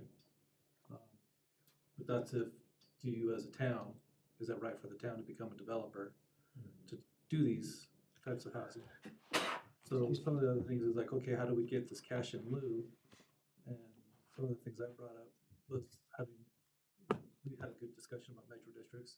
Having metro districts be part of the way of housing, or it's kind of like you brought up taxing STRs and luxury homes. I'm more like pull a couple wheels off a metro district to help pay for affordable housing, or incentivizing those that want metro districts to create phases that don't have a district so that they can put their X percentage of affordable and attainable housing in that zone. And then they wouldn't have a metro district in that section. So I think we've got some good things in play that we can put on top of our wonderful building code that we could help pay for this. And I would say that I That's the think things like how do you get it to pay for it? It's all about Yeah. money when it comes out of the bottom line. we've generally, I think historically taken a very market-driven approach. Our codes encourage a variety of housing types, right? So you see a lot of cottages and townhomes and duplexes being built today. And we've done that by requiring a variety of housing types to be included in every development. We don't stipulate what those are, but we give you kind of a suite of options to choose from. And then, I think what we're also talking about now is maybe the slightly next level where we're saying, okay, with some land and water banking and some other incentives, maybe we could encourage even more of this kind of housing, whether it's through fee waivers or land and water banking, without quite getting all the way into being a developer. I think that's a very interesting idea, and I certainly think I would jumpstart things in a very different way. And so I think that's a great conversation to have tonight. Like, how far do we want to go beyond kind of what's historically been kind of a market-driven, mild incentive or nudge approach in the code, to like, hey, you have to include something, but they don't have to be. We're not going to tell you dip what your they toe have in the to be. water. You do one. You do We dipped our 20 or toe in 30 it. units, and that's your start. And how'd that work out, right? How was the model? Again, it really comes back to, is that what our residents want? If the answer is absolutely, no question, okay, then check. Now how do we start to really, really bring this thing to life? And that's a good question right there about is this what residents want? Because it seems like any time that we've had any sort of multi-unit housing come in, like the ones over there where they ended up building townhomes just south of the bike park, and then even we've had people question about Ludlow and even out east in Farmstead about putting apartment complexes there. Are those the right places for it? And so that's where maybe we need to take a really hard look at our code, or not our code, but our plan, our development plan, our zoning map, and really take a good hard look at where these things are really doable and make sure the zoning's correct so that we don't end up having an audience full at a town board meeting saying that's not the place for apartments. But maybe we need to ask our citizens, well, since you don't want apartments there, you don't want apartments there, because it seems like we always get the NIMBYs out. when we start getting that kind of plan in, and then it's like, well, where do you want it? And no one can tell us where they want it. And how does that work into the branding work we're doing right now? Exactly. Is it 180 degrees different than what the branding's gonna tell us? We're Yeah. supposed to brand Berthoud as? But we need those type of housing structures here and hopefully get the rent in the areas of like $1,600 a month or 18, but yeah, it always seems like it becomes a controversy. A process question here real quick. Yeah, that's fantastic. Administrator Kirk, you said these are the conversations we want to have tonight. It's gonna, in my opinion, just get so broad. I don't know if I have the background on all this, or do we just want to do like a level of aggression, how far we want to have our steering committee pursue these options? I think when we're thinking about these kind of strategies and recommendations, you know, Ann and the team from AIRS kind of walked you through what some of these mean. If there are some things that you want us to explore that are beyond the scope of these recommendations, I think we should hear those tonight. It doesn't mean that it doesn't mean you're committing to them. It doesn't mean that we're gonna bring them back and say this is a great idea. But if there are things that you think, hey,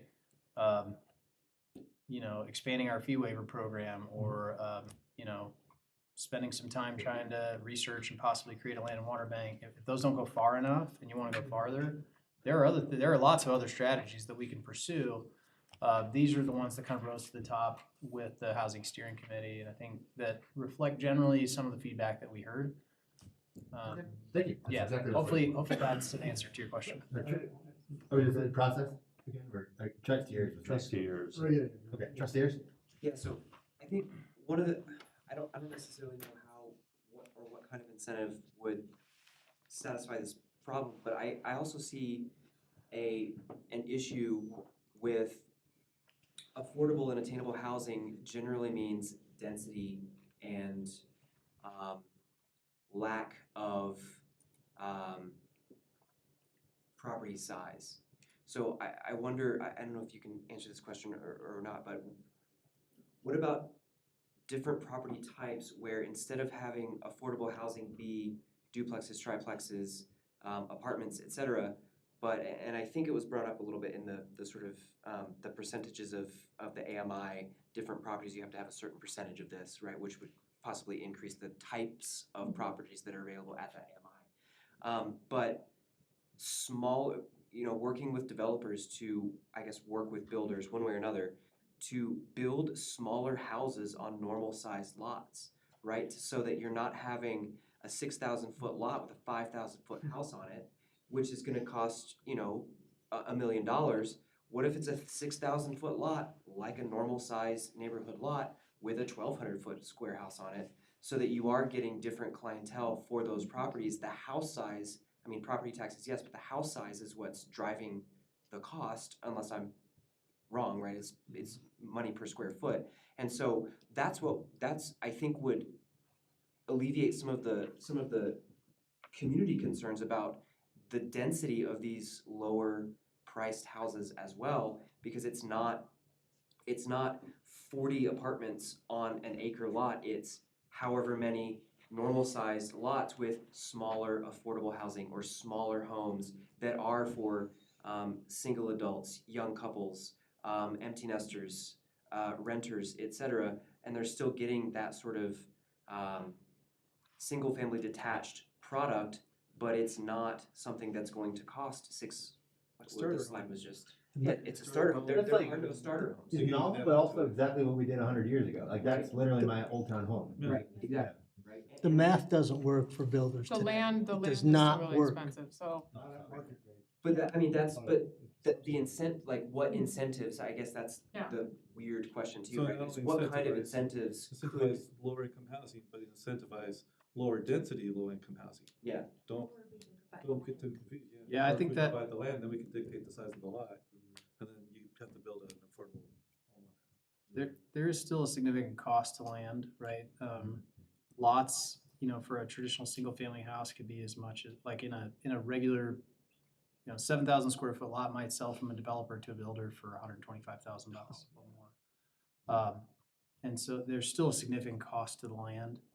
I think Trustee Albrecht probably is going down the right road, and Trustee Kurtz, if we wanted to we wanted to choose what we incentivize with land or money, then we can kind of dictate what gets built. And then those incentives have to be enough to offset the potential loss, from a market rate perspective for a developer to still want to do it. So, if A lot of towns choose to, they don't wanna get into they don't wanna be a developer, but they partner, right? And so if you own the land, and, there are examples of giving the land for $1, or, and then that partnership is what, then you're deciding what are they going to build? Because they're good at doing the building, and, but you own the land, and that helps. And another cost that increases price is also when your product isn't compact. It's the cost of extending water and sewer lines and building roads and all of those other things that also add. So when you have the compact development form, while you might miss out on some open space, you're actually getting a more affordable product because your infrastructure costs are lower. One thing, Trustee Ayers, that we could even look at is siting the development. If you have a cluster of higher density, then making sure that they have more direct access to those open space areas, that's a simple code requirement. We can make that. And so if the concern is the density without access to open space, that's easy. So just to, back to his point, if you had a 5,000 square foot home, let's say, okay, that's 3,000 square foot home for 3-bedroom, or a 1,500 square foot home like mine, 3-bedroom, a lot smaller, you guys are saying the prices might not be that different. I think that's Carl's, Trustee Ayers' question. It's just by the size of the unit, will that drive down the cost? the size of the unit still has a significant impact on the cost as well. So, I mean, I think you can kind of reasonably assume if you built a 1,500 square foot house, the cost to build that house is gonna be roughly half of the cost to build a 3,000 square foot house. I think that might have been 2 points. For the house. For the house. But then you've got the fixed expenses, Of all the stuff we just infrastructure, talked about, open and it spaces. doesn't matter if it's a $3 million house or a $500,000 house, it's got these fixed costs Sure. associated with it. I think right? that, yeah, and I think we're both right here. I just think I keep saying Carl, Trustee Ayers' point was just by the size of the unit Yep. versus a larger, like my buddy's mansion advantage for 2 people. Just by shrinking that down, could that lower the cost? And it sounds like the answer may be minimal, but yes. But No, but I the other think- thing is, he said, put a tiny house, excuse the terminology, on a pretty good sized lot, and I think the reality is gonna be small house on a really small lot. I mean, even out multi-million-dollar homes, they've only got 10 feet between houses. Yeah. So you could do, and then when you go up, if you will, essentially air is free. And that's why 2 stories are a lot cheaper per square foot than a Rambler or a ranch. Yeah. So again, I think there's different ways to really address this thing, and that's why we come back to your strategies and say, of the 6 or 7, in 3 to 6 years, how many units are we gonna get from each one of those strategies? And if the answer is 20, then, we're not where we need to be, or even close, right? So it's. Sure. Yeah. And again, tonight, what we're really looking for from you all is, out of these, is there something that is an absolutely nope, not gonna do it? Does everything look okay to you? Are there things missing that you'd like explored? And then we will bring those back, because this document that we are going to be delivering is not going to have the menu or the cookbook on how to do all of these. It's going to give that good explanation of, this is what the town of Berthoud embraces, and we're gonna give action plans to staff to implement, and we want to make sure that you all embrace it, and so that we can go, and then bring these strategies to you once they're fully vetted and developed for Berthoud. Absolutely. Thank you. Trustee Albright. I would actually like to touch on those strategies to kind of tie it into the conversation, because I think what I'm hearing is that to pursue land and water banking is gonna be a big deal, because that's gonna provide incentive, it's gonna cut cost. The other benefit to the land and water banking that I see is that we could select land that's ideal for maybe higher density or smaller homes. And that way we're not placing high density in areas that the public's gonna have concern with. And I personally have felt like our code that requires diversity and development actually can be a deficit in many ways to the design and quality. And so I would like to revisit that at some point and say there are specific locations where density is appropriate and other places where development's coming that it's not as appropriate. And that way the community can get excited about having, more affordable housing in areas that's not on a thoroughfare or in some of these nicer developments we'd like to see come online. And there are developers in the community that have done a great job, like Mission Homes, taking a smaller lot, smaller house and making it a single family, so it doesn't have to just be dense apartment buildings either. So those are things I'd like us to continue to pursue, is those partnerships, like you were saying, the diversity requirements being specific to locations that we identify as ideal. And then if there's opportunities for land and water banking, that's a cool concept that I didn't really think of until tonight. So I'm super grateful for the steering committee to bring that to us. I think that would give us a lot of leverage for what we want to do. Does that make sense? Yeah, but they're revising the comp plan for the areas of density, higher density, lower density. That's what we kind of talked about report at the last meeting, right? That some areas around open space we might want to relook at. Yes. So is that what you're kind of getting at? Yep, and our comprehensive plan, the future land use map, talks about character districts. And some of those districts are suburban residential or urban residential, and those are already plotted out on that future land use map. So I guess my question is, are you wanting to indicate where high density housing can go on the map and just say, this is only where that would be allowed? Yes, absolutely. I think there are places that make sense and places it doesn't make sense that we're starting to see as we build out, that the community's having sensitivity to too. So I would love to have a look at what our future land use map is and where that density fits best. So I think we can do that in general, but some of it, I don't know legally if we could do that.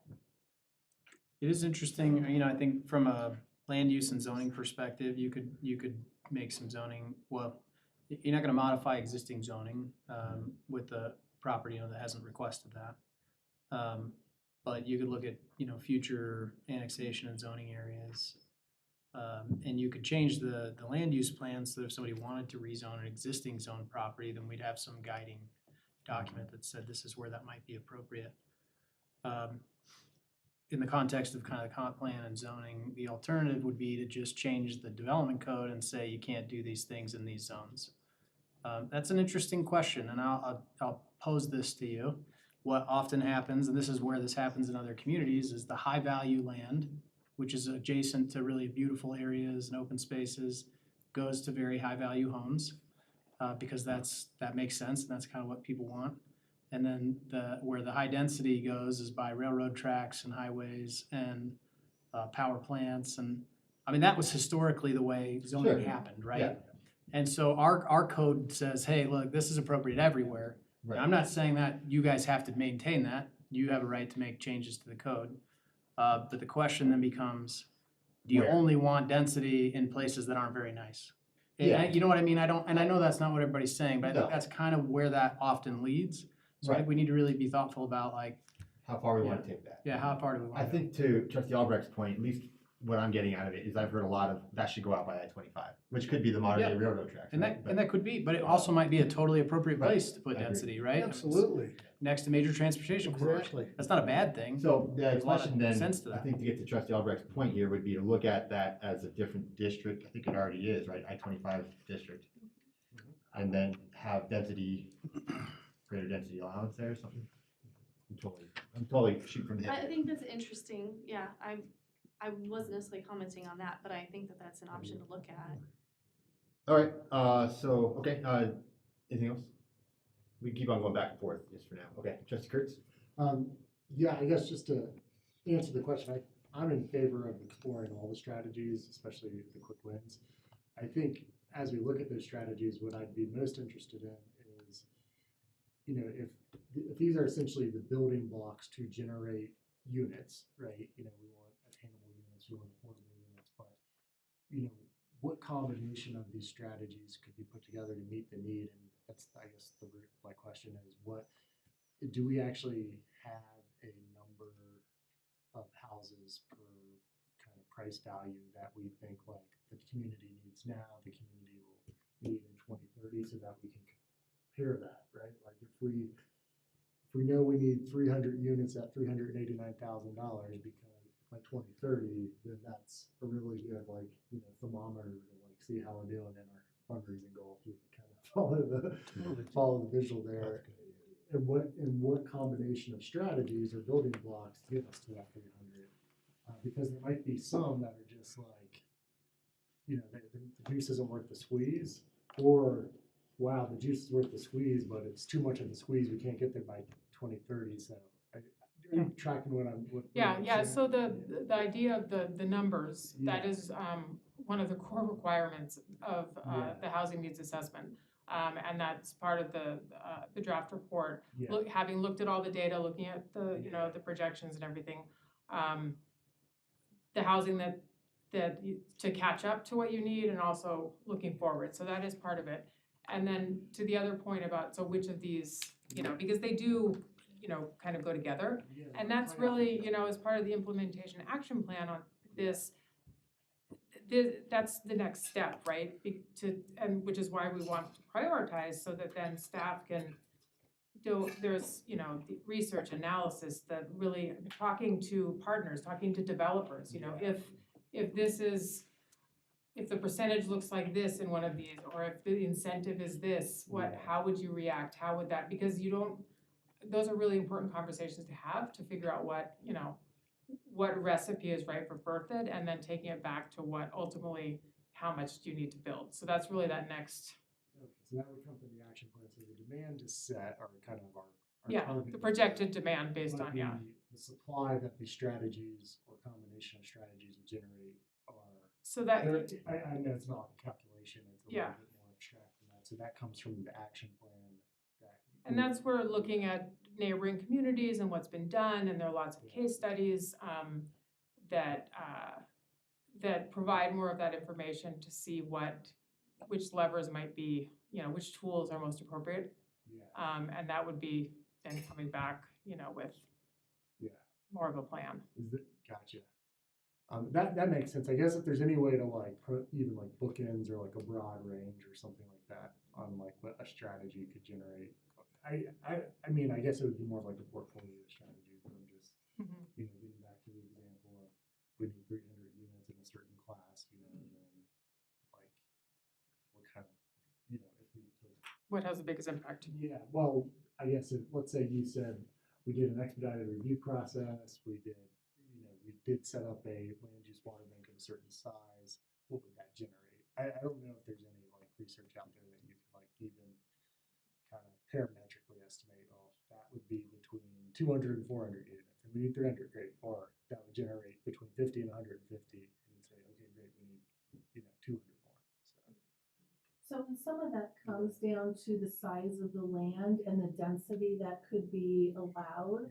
So if we go with a property that would meet the vision for suburban density or urban density, what would that maximum density be based on the acreage of the property? And then you know, take out a percentage for roads and infrastructure and open space and all of that.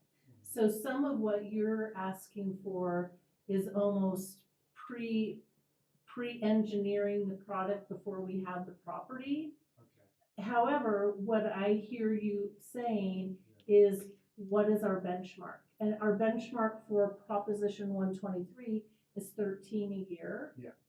However, there's a greater benchmark, and I think this is where you're going, please correct me if I'm wrong, is what is the need for Colorado? What is the need for the Front Range? What's the need for the Northern Front Range? And how can Berthoud be a part of meeting that need? And maybe if we know what those numbers are for Northern Colorado, then we can, when we're working with the development community, we can then try to come up with some of those percentages to, you know, do we go above our Prop 123 commitment or not? So is that you're looking for that empirical, what is our number? Yeah, I think that's a good way to put it. I just want to try to match, know that our strategies, whenever they're more, I guess, more conceptualized, or they have like more meat on the bone, that we have the quote, they will generate the supply to meet the demand, or, and whether that's a local demand or a regional demand, which is, yeah. I think that's a great question, probably very tough to nail down in terms of like which incentives will generate how Yeah. much. I think we know which ones kind of the market adjusts to best. Yeah. But what, I don't know that we'll have a really clear understanding of how that may or may not translate to actual units. And part of that is, I think it's important to remember that within the context of existing Berthoud, all of your residents already have homes or they wouldn't be residents, right? And so what we're talking about is people that want to move to Berthoud that couldn't afford it. People that maybe live in Berthoud or work in Berthoud but can't afford to live here. Maybe people that live in larger homes that want to downsize but that are not available because they don't exist. But those could be current residents. But those could be current residents, right? And so But could children that are, 23, 24 still living at home. So I see what you're saying. you know what I'm saying? And so it's kind of hard to say like, well, based on their current town, Yeah, how many of these do? It really is a regional issue, and we would be helping to solve part of that problem. yeah, We would also be providing, through some strategies, hopefully housing for people, again, that either already work here or already live here, but can't afford to live on their own, or can't afford to live close to their job. Or, it's those are a lot of the problems we're trying to solve. And then again, there's just this kind of regional and statewide affordability issue that we'd also be helping to solve. yeah. Does that make sense? But it's really hard to know, like, Touch on that real quick. this is it. I'm glad you brought that up because I do feel like it's important. I mean, this is how I feel.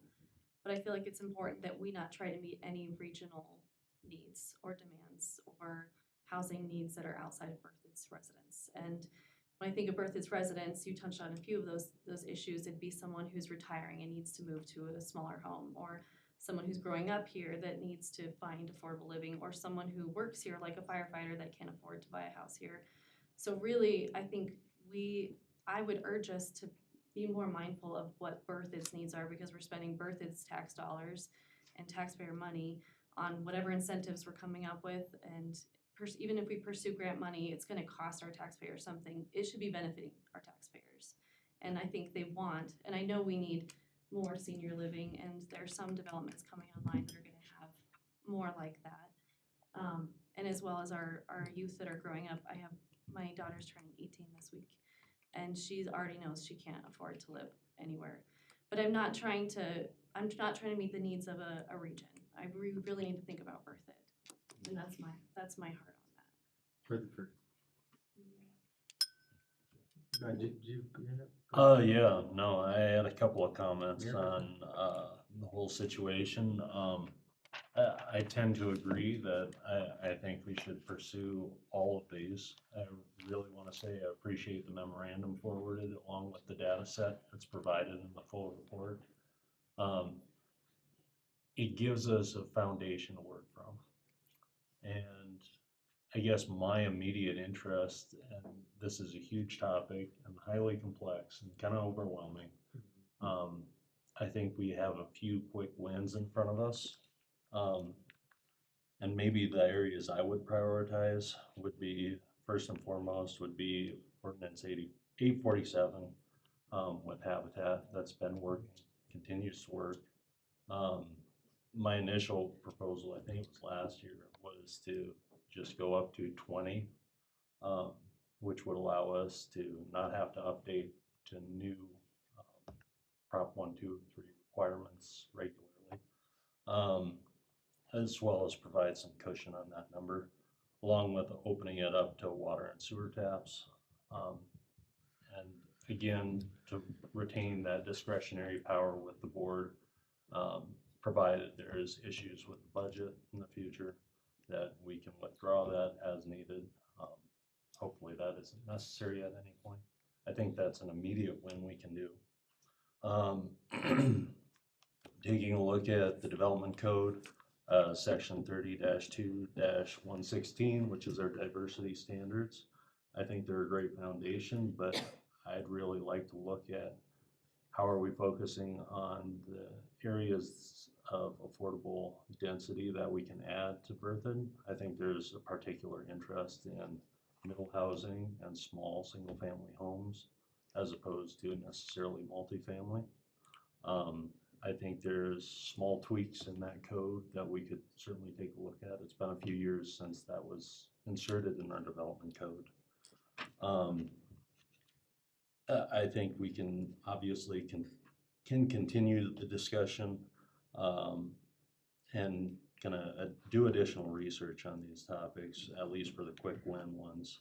The last aspect I wanted to look at is I think we really need to do a deep dive on identifying what kind of funding sources we'd be looking at.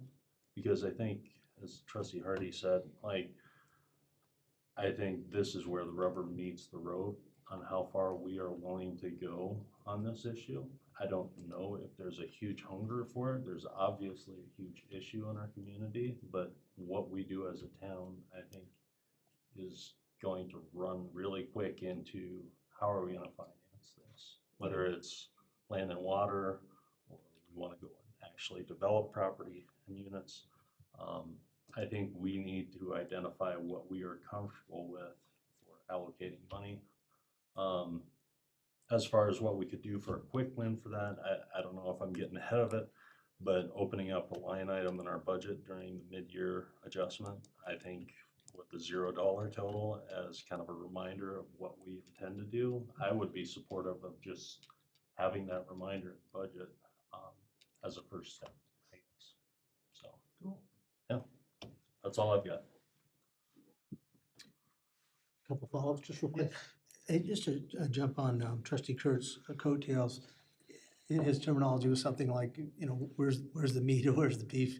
When you said, which of these do we support? And I do think, to some degree, we have to quantify what would we estimate each one of these is worth as far as the number of units. And if that's backwards, then I think it's really hard for us to say which of these strategies do we want to focus on and start, because I think which one do we get the most juice for the squeeze out of. And there's a couple other things. I don't know if any of you have seen it, but if you drive on 287 into Loveland right now, usually the highest elevated land historically in the world has been where the nicest homes go and the most expensive. Well, it's a whole modular neighborhood. I think they're extremely inexpensive. So anyhow, it might be worth taking a drive and just taking a look at those. I think they've got about 15 of them up right now, and they're going up like crazy. But we also did say we do have a projection. It was in this deck on what we think we're going to look like at 2040. So we know what our need is based on, I think, that projection. So we kind of need to back into it and see which of these strategies will net us some of those homes. The other thing is, isn't Ludlow like 250 houses plus, isn't it, somewhere? What? It's like 1,800. Yeah, so people are gonna come, but maybe they're not, I don't know if we would call that affordable housing, but it also has at least three different housing types in there. So that you would think would potentially meet some of this need, but we are gonna get people here, and whether they're buying 7 or 8 or 9 or $1 million homes that ends up being in that neighborhood, the population is gonna grow, I think, one way or the other. And then something else to think about is, as we look at potential land that we've had the opportunity, even over this last year, to acquire, we may wanna really challenge ourselves, maybe not to put it into a conservatorship or make it conservation, because you heard today, down the road in the future, we may want to use that land differently than just that. So I think that's just something that finds its way into the discussion as well. It's worth, because right now, as we're talking about maybe using the town's land to essentially subsidize affordable housing, we just want to keep that avenue open to us as well. So it's great work. I think we just don't want to end up, this isn't meant to be derogatory, but end up in 5 years and we're sitting here at the same place looking at the strategies, right? At the end of the day, there's got to be meat behind. How does this come to life and actually manifest itself into units that we're looking to build? If I may, so the town can provide everything. The town can have the most wonderful code in the state of Colorado. We can have another award-winning comprehensive plan. We can meet the development community at that 50-yard line. We can't force them, but the goal is to provide every opportunity to do this and implement what we've provided. So we can have a say, like you were saying, if we wanted to be a developer or acquiring property and setting some aside for conservation easement and setting some aside for that development pockets. So that's a great idea. And out of all of this, for the quick win strategy, I think staff can, I mean, the ordinance 847, we can do that. The land and water banking, we can implement all of those in a year. Now, will we have the land and water banking program completed by then and have a funding source completed by then? Probably not. However, we can have ideas on where to go and where to chase that. So I think the quick wins seriously are quick. And if I'm sitting here in 5 years and we've not implemented any of that, shame on staff, because that's quick stuff that we can do. And we're looking for, do you like it all? Is there something that you absolutely don't want to do? Because we'll do it all. And to Mayor Pro Tem Murphy's comment about putting a line item on our budget, as you think about Arboretum and as you think about a pool, and we're looking at 10, 15, 20 plus million, do we need to prioritize where we're spending our money, and does it go there, or does it go to help support subsidies for making something like this housing work? Yeah. Right, those questions we need to ask ourselves. Sure, I think that's a color money comment too. Trustee Erie. Yeah, I had a similar question. With the money that we've set aside recently for these acquisitions of conservation easements in the river corridor, off the top of your head, what is the cost value of something like a conservation easement property versus something like quote-unquote developable land in the GMA? So right, if land and water banking were to be used in the future for the town to purchase land for development of some kind, whatever, how long is it gonna take to have enough money to buy a piece of property to develop homes on versus a piece of property that's gonna be conservation? Does that make sense? Yeah. I'm not sure I understand the question, sorry. So buying river corridor land, Uh-huh. I assume is not nearly as expensive as buying something over by one of the reservoirs, because it's obviously developable land, right? Versus in a floodplain or something. Versus in a floodplain, right? So how much is it gonna cost the town in however long it's gonna take the town to build up money if it decided to do that? Random, but to buy a piece of property next to First Street with the understanding that the town is gonna develop that. Because I have to assume that the cost-benefit ratio of that is gonna be much higher for that developable land as opposed to a conservation easement or something on the outskirts of town that might be in a floodplain, that might be not as lucrative for a developer to get their hands on. You know, I think there's I think there's a way to have your cake and eat it too, though. Right now, there's a developer who just bought a pretty big chunk of land, and he put 3 35-acre parcels on part of it. About 80% of each one of those parcels is conservation, because I think Larimer County requires you to do 50% when you're buying land like that. So then now he's developed the rest, but half of it is conservation. So, you know, maybe there's a way to have your cake and eat it too. Like a conservation development, so that's a county project, right? Yeah. I think it was great. I actually like that idea a lot too, of working with the developer to partner in conserving and developing a portion of land. I think that's good model. I agree with all that. I think you just got to caution on what that really got to be real specific. I could point to the ones east of town that are under that don't look like they're conservation easements, but they technically are. I think, but they're definitely a great idea in my opinion. I Just think, an example, I have the Little Thompson's running right through this property, and all where the water is all conservation, so that will all, it's 100 acres, And it's both all of them gonna on be, the far side of the river too, right? So you can't see it's, it. it's south, Yeah, it's yeah, I know southwest. exactly what you're talking about. I think Yeah. they're doing a good job. Yeah, Anyway, the reason I asked that is if that is a point that staff is going to develop, for the cash in lieu options or whatever kinds of fees are acquired for that bank, you know, what is the percentage of those? What is the ratio of those? How much money do we need to be collecting? Would we hypothetically need to be collecting from developers to start that cash bank or that land bank in a profitable way or in a useful way, I guess? so we do know how, I mean, generally speaking, we have a pretty good idea of what land is selling for per acre. We've appraised some of it, obviously, as we bought some of it. Each property is a little bit different, right? In terms of its value because of one, it's kind of highest and best use in the future based on, our own comprehensive land use plan and what it's likely to be annexed and zoned as, where infrastructure is. Properties along First Street have major infrastructure demands that actually some of the properties along the river corridor don't have. And so it's actually easier to develop potentially down by the river than might be on First Street, and so that impacts the value of that property. And so it's hard to, I guess what I'm trying to articulate is it's hard to say this is the difference between those two because every property is unique in terms of what its ultimate demands are. That said, again, I think we have a pretty good idea of what land is worth today.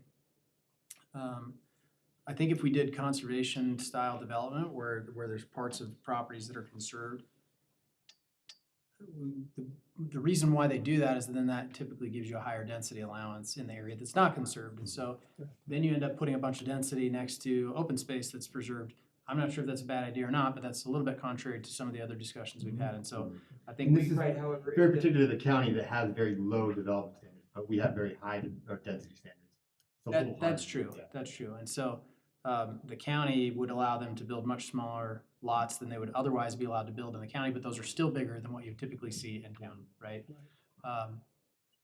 However, if the ultimate goal of those kinds of properties would be for the town to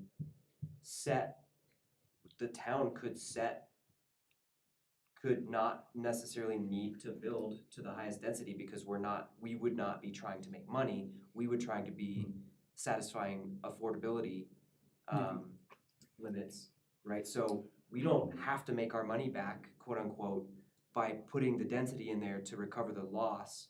We would be buying and selling at cost on purpose, and that's what the fund would be for. Is that correct? Is that kind of what you were talking about as well?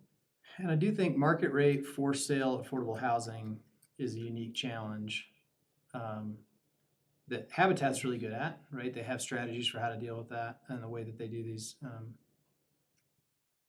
no interest. In some cases, like there's partial forgiveness of loans. I don't know exactly. I can't even explain to you how it works. Tiffany could walk you through it, I'm sure. But oftentimes, the easiest way to control pricing is through rental properties, right? You can control rents really easily. It's a lot harder to control a market rate for sale product. And so when you're talking about a small house on a big lot, I think, you need a partner or somebody like Habitat that specializes in that kind of for sale affordable housing product. Because a lot of affordable, quote unquote, affordable, deed restricted affordable housing is rental units because I think it's easier to do. I mean, I would say that's the vast majority of affordable housing. So that's just something we'd have to kind of think through too. In that example, how would you stop, like, the New York City guys from coming in, the hedge fund guys, and private equity, just buying the whole thing? Because you give me a decent sized lot, I can rent it, I'll buy it, I'll build on it, a little house. How do we say somebody who needs an affordable housing versus someone who doesn't. Could you put cute little houses on big lots? It's not affordable housing people is gonna buy them, they'll be in demand. And So how do you actually, control that? There's a lot of tools now. There yeah, are- Yeah, It I mean, takes some a communities, large there are a lot of examples in, mountain communities, again, who are really struggling to have their workforce housed. They have properties that, you know, you have to be a full-time, employee in the town to buy or rent those units. Some of these are for sale, buy that unit and, you know, you have to stay employed. And then when that goes back into the market, it's that same, so it's like a separate pool of, Yep. of real estate. Boulder's got something like that. Yeah.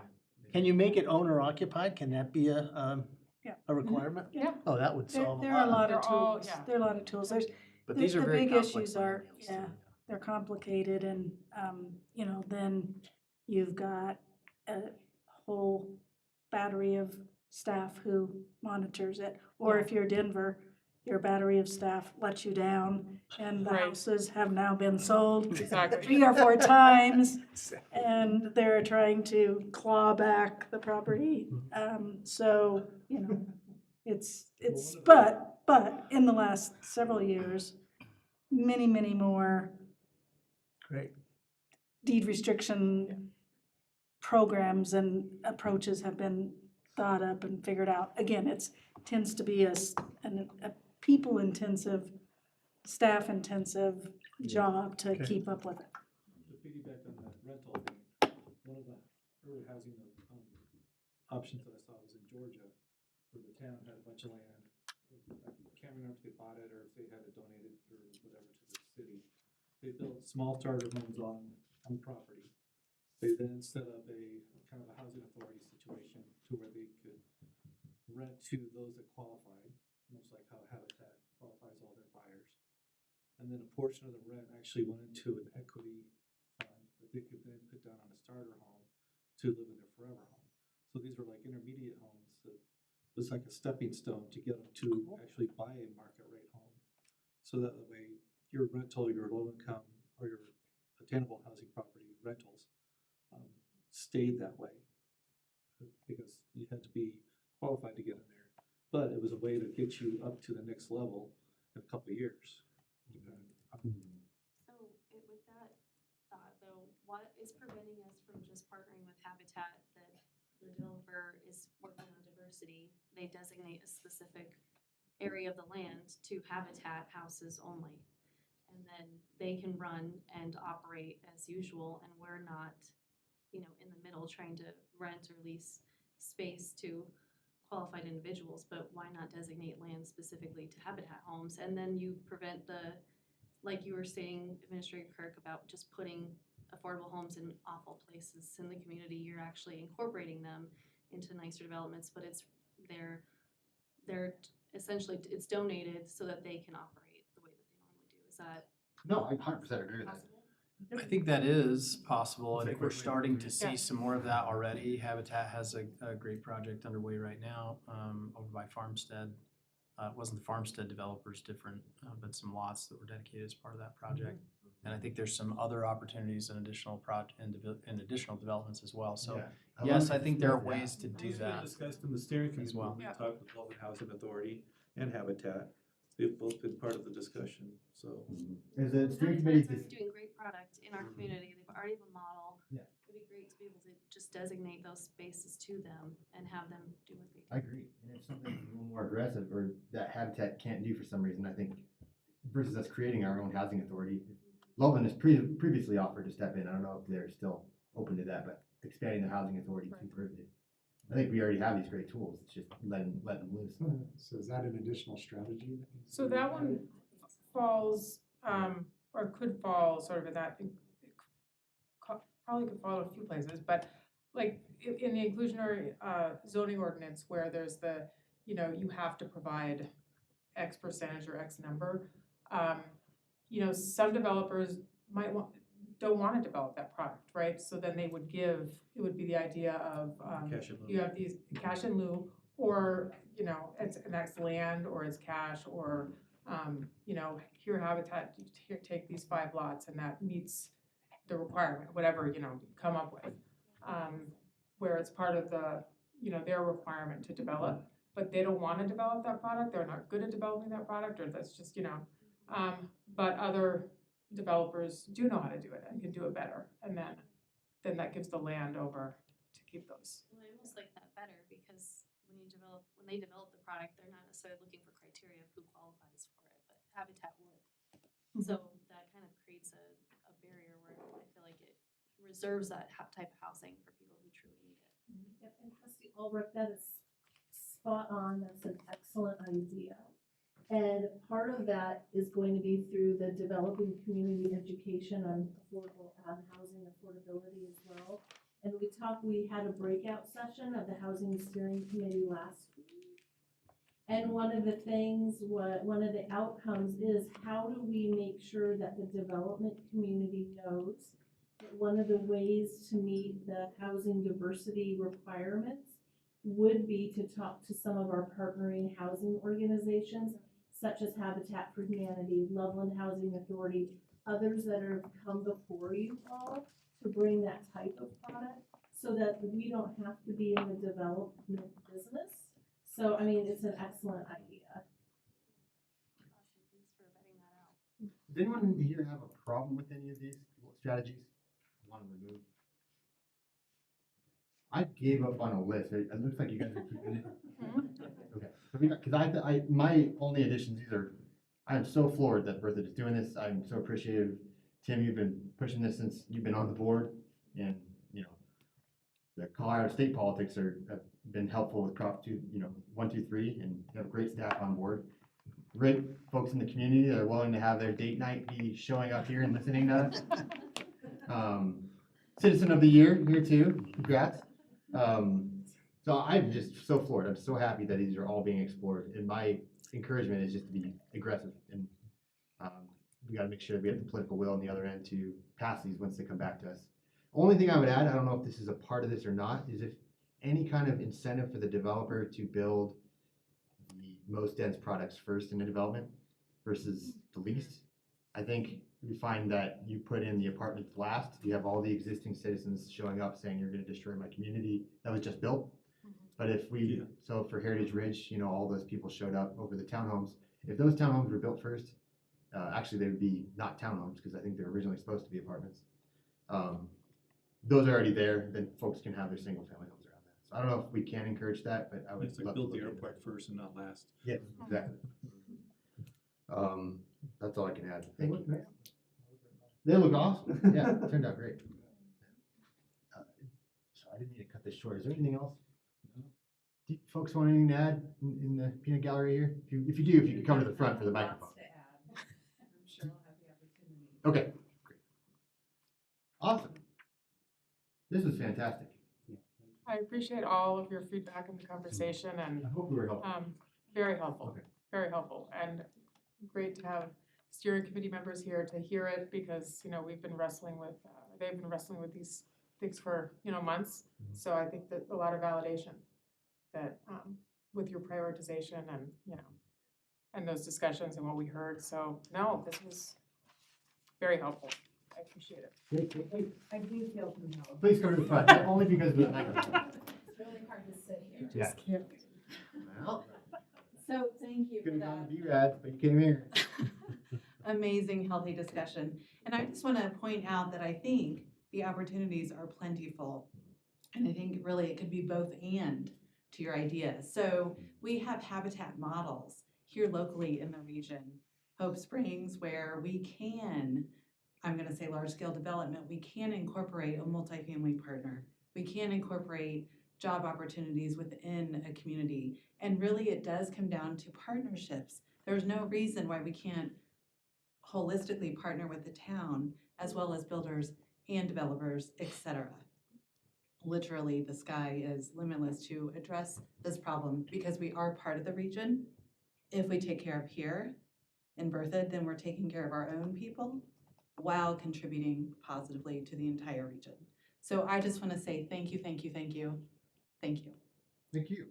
For the record, for folks 20 years from now, that was Tiffany Brody, Executive Director of Habitat for Humanity. Thank you. Is there anything else? Well, thank you all so much.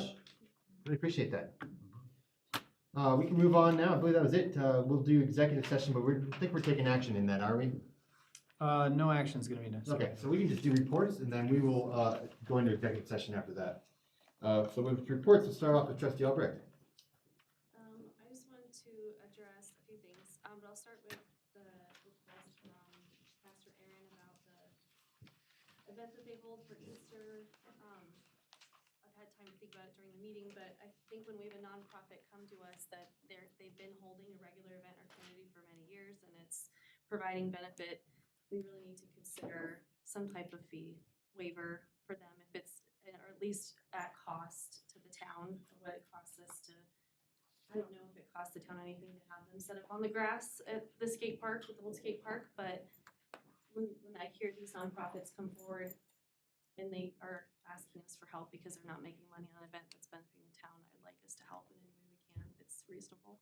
And I think $240 a year is pretty reasonable to ask. So I don't know what you guys think on that, but I agree. those things are. Just my perspective, I was at the Downtown Business Merchants group that invited me, and they were talking about the only thing going on around that time frame is the lollipop. So it's a community draw too. It doesn't sound particularly religious. It just seems like there's no Easter egg hunt anywhere in the community, so there's a lollipop thing. Yep, I think we it's should. just like go pick lollipops out of the ground. It's just like it's free for everybody and. So wait, what are you saying specifically on that? So what the request is to reduce it from 400 to 40, maybe? 250. He said it was, I thought he said it was 40 last year. $40 before. And I'll be honest, I'd like to look into it because our fee schedule doesn't even suggest that it should be that much. So I'm not sure where that fee came from. I'm not saying he's wrong. Sure. I don't know why our staff. Because I was gonna say who. And I could be wrong, but I don't even, like, when I look at our fee schedule, I don't know how we could have got to that number. So there's probably stuff in I'm your missing. head. What do you think it, maybe a ballpark what it could be? $70 maybe. I mean, it would have been, at least the way I read our old fee schedule, our new fee schedule is missing some fees. So I don't know if that was an oversight on our part or if we modified that fee structure and I just didn't realize it. But we used to have a fee structure, like if you're renting the park, but no structures and none of that. And there's no support or service needed, is a much lower fee, which is probably what they were paying before. But even in that case, it probably would have been $70, not 40. So I just need to look at the fees. But I think if there's general support from the board for that, we. So will staff reach out to him? Is that, will that be the process? for sure. Great. You So- should be paying them because they're aerating the lawn down there. Yeah, true. Yeah, I mean, I would appreciate us looking into that, but I also think like if for future economic development purposes, when we have an event in our community that benefits the downtown and our community, we need to find out what we can do to partner financially at whatever, costs we can cut. That's not going to be a negative impact to the town, I think that's gonna be an economic driver.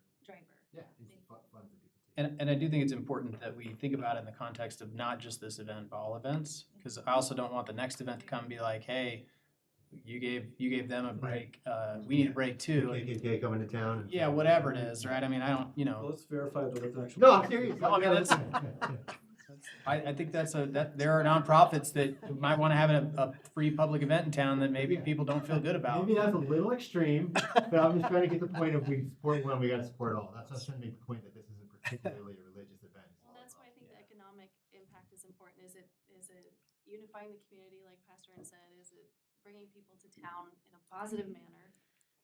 When that happens and we can quantify that, I think it's important we help out. I don't think that'd be a community draw right here, so don't worry about it. I would like to look at the fee schedule and understand what that fee structure was proposed to them. Mayor Pro Tem at some point. Yeah, I've got it pulled up right now. Right now, there's a $250 charge for special event rental, 500 to 2,000 people. It goes above or below that depending on your numbers for a special event. Residential block party is $50. Let's see. And then the shelters, that would be 60, 75, 85, 100, for the individual shelters. Oh, maybe that's might jacked it up as a shelter at the skate park? Probably not, because typically that's we don't charge those typically like we don't piggyback them on, it depends on how that event's gonna be structured, but like, if you're renting the park, that would be one fee. If you're only renting the structure, that's a different fee, right? So if you're gonna only have that pergola or covered pavilion for a birthday party, for instance, right? You wanna reserve that space for you and only you. It's kind of a multi-tiered system, but I also saw that we have some charges in our 2025 fee schedule that are close to what he's talking about, but aren't quite the right number. And then our 24 fee schedule, it was different. We had a different park rental fee that's much lower for even for events, but that didn't. So do we I forget how wanna they're written. tackle So this? I just need to look at it. Sounds like you got quoted the wrong price. He very well might have quoted the right price. I'm not saying he did. Just in case, do we wanna just cap it at 70 and if it is higher, then this is a one-off and we can look at it later, or do we wanna, how do we wanna handle this? Do we wanna do this like whole eval on all events? Sounds like Chris figured it out. I would say let Chris figure it out, but if it's getting too close to Easter, which it is coming up, we just say $70. Well, looking at the fees right here for special events, the bottom tier would be $200 for 1 to 500 people, and the top tier would be $450 for 5,000 plus. So I don't know, maybe it's something to look at for a fee staggering, a little more equitable. I don't know.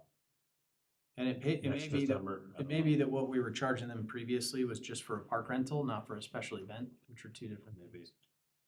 So that's interesting. probably the distinction. So again, I think we just need to look at it. Yeah, park rental. Do you think you can work with them on this, or, I mean, do you want some clearance from us on a cap, or what? Well, I don't always love to make decisions on the fly like that, but I think I hear what you guys are saying. If you guys are fine with a reasonable cap of $70, we'll figure it out. It And then just looks like a and then classification. if there needs to be some change to the fee schedule, we'll bring that to you. Checking a different checkbox on his application. I think that's literally all. So it the same as is. a special event, it's just park rental. Yeah. How about in the future, we have an application for nonprofits who run events in the community that benefit the community, that they can apply for a fee waiver. But there'd be a formal process, so it's not one-offs. But I think if it's reasonable and it's not gonna cost the town, I like a 240 price tag is nominal to the town to absorb if it's going to impact the town positively, which there's hundreds of families there. Yeah. Every time we go. So I would think that the impact is gonna be more positive than the cost to the town, so. And I we think could have a A non-political, pre-application process.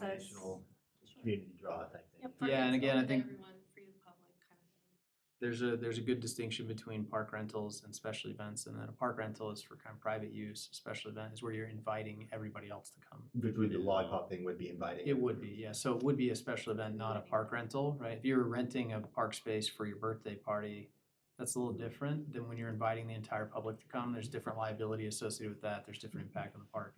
There's reasons why those two things are different, but that's probably where the distinction is, I think, from what they might have been charged in the past to what they're being charged today, or what the suggested charge is today. So So we did a 70 cap, and then if this happens again, we could look at it. Is that fair to the board?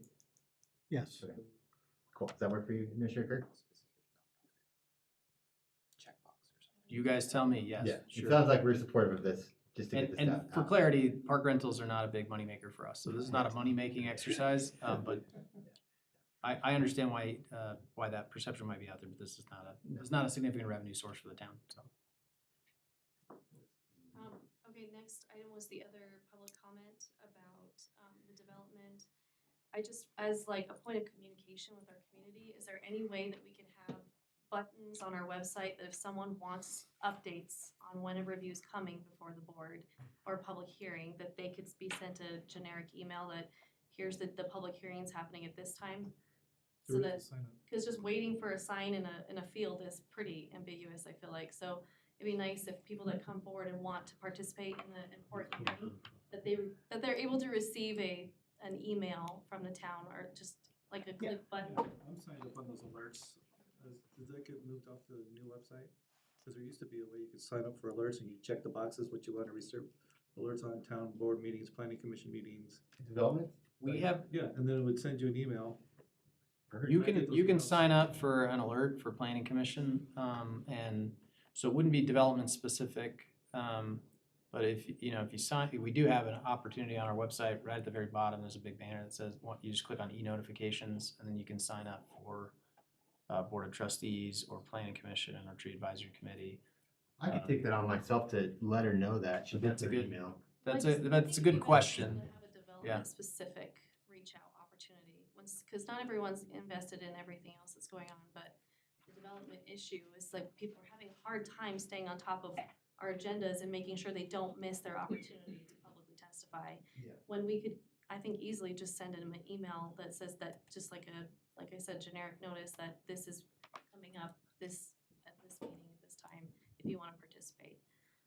And so for my clarity, oh, sorry, go ahead. I would also agree with that because we are community-wise such a small town that the 500-foot dispersion of alerts, I don't have a problem with that, but it does seem like a lot of the concerns that we have from the town itself are people who don't necessarily live within that 500-foot boundary. And so to give them the ability to have those alerts as well, you have to sign up for it, fine. But if they don't live within 500 feet of the house, well, that might be across the street, and so they might not get that alert. I understand the signs up, Yeah. but just any amount of data that someone can sign up for would, I think, help alleviate some of the concerns for notices that some people might have. This is something I might want to ask Attorney Smith to weigh in, but I think outside of sending like a, hey, this is the planning commission agenda, and if somebody opens it and they notice that there's a development, there's reasons why we have code requirements for notices and they're the same for every project. And it's tough, right? You'll get people that say, well, like this project's at the edge of town, there's only like 3 properties within 500 feet that get notice. This other project's right in the middle of town and there's 100 properties within 500 feet that get notice or whatever. But we do that for kind of fairness and consistency and transparency for every project, so because then what we also don't want a developer to do is say, well, you arbitrarily extended my notice boundary to 2,000 feet because you were trying to generate opposition to my project, right? So we don't want to get into that situation. But I think sending a generic, it'd be interesting. I don't know. I haven't really thought through it from an email standpoint. That's yeah. What we've done in the past for people that have sent us emails saying we'd like to be notified, there are a couple things that, people can go on and click a button and go see what's on the planning commission agenda for every single time. So they can be watching the agendas. If somebody submits us, an email or something like that, they can be in constant contact with us and saying, have we even scheduled? Because sometimes land use applications will never go to public hearing because an applicant decides they can't meet our standards and they decide that they're not gonna proceed forward. So we don't establish those land use hearings until we know they're ready for a public hearing. And sometimes it could take a year or more. So, and what would be the best thing for us to do if someone asks to be notified when those things come up? Could we just direct them to contact a specific staff member? Yeah, send them to me, and then I'll either send them to myself, Ethan, or Ton, whoever is processing that case, and we can show them where to look for the planning commission agendas, or they can sign up for that notification online. And Which sounds like I think we need. planning commission specific button. There is a planning commission specific button on our e-notifications already. But yeah, I would also worry that the 500-foot notice boundary is very easy to demonstrate through compliance because you can create that list of addresses out of the county GIS system. You can demonstrate that you mailed notices to every single one of those people. I guess you could do the same thing with email, but I wouldn't want to invalidate a hearing because somebody didn't get an email that they signed up for through an e-notification system that maybe we did or never, didn't see, or there was some, I think that's my only concern is like the control. I don't want to And I'm invalidate not suggesting we that use that hearing as a public process. noticing option, it's Yeah, more, yeah. it would just be like a button of an opt-in, and maybe this is Yeah, in yeah. the future, of just, I would like an update on when this comes before the commission so that we can participate. Yeah, and I think what Chris and Ann are saying are really important. So the suggestion that Ann is making, that a person can be walked through how to find the planning commission button and how to look for a certain development coming up on the planning commission button link is the best way to go.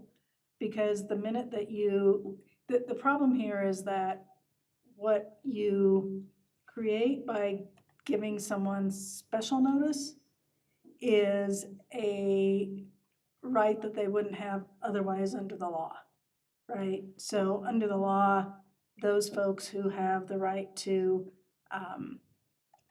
make a challenge or bring a claim, the law is very clear on who that group of people is. And once you start to treat people differently and give somebody a special service, if you will, or special notice, then you've created a problem with where that bright line was drawn.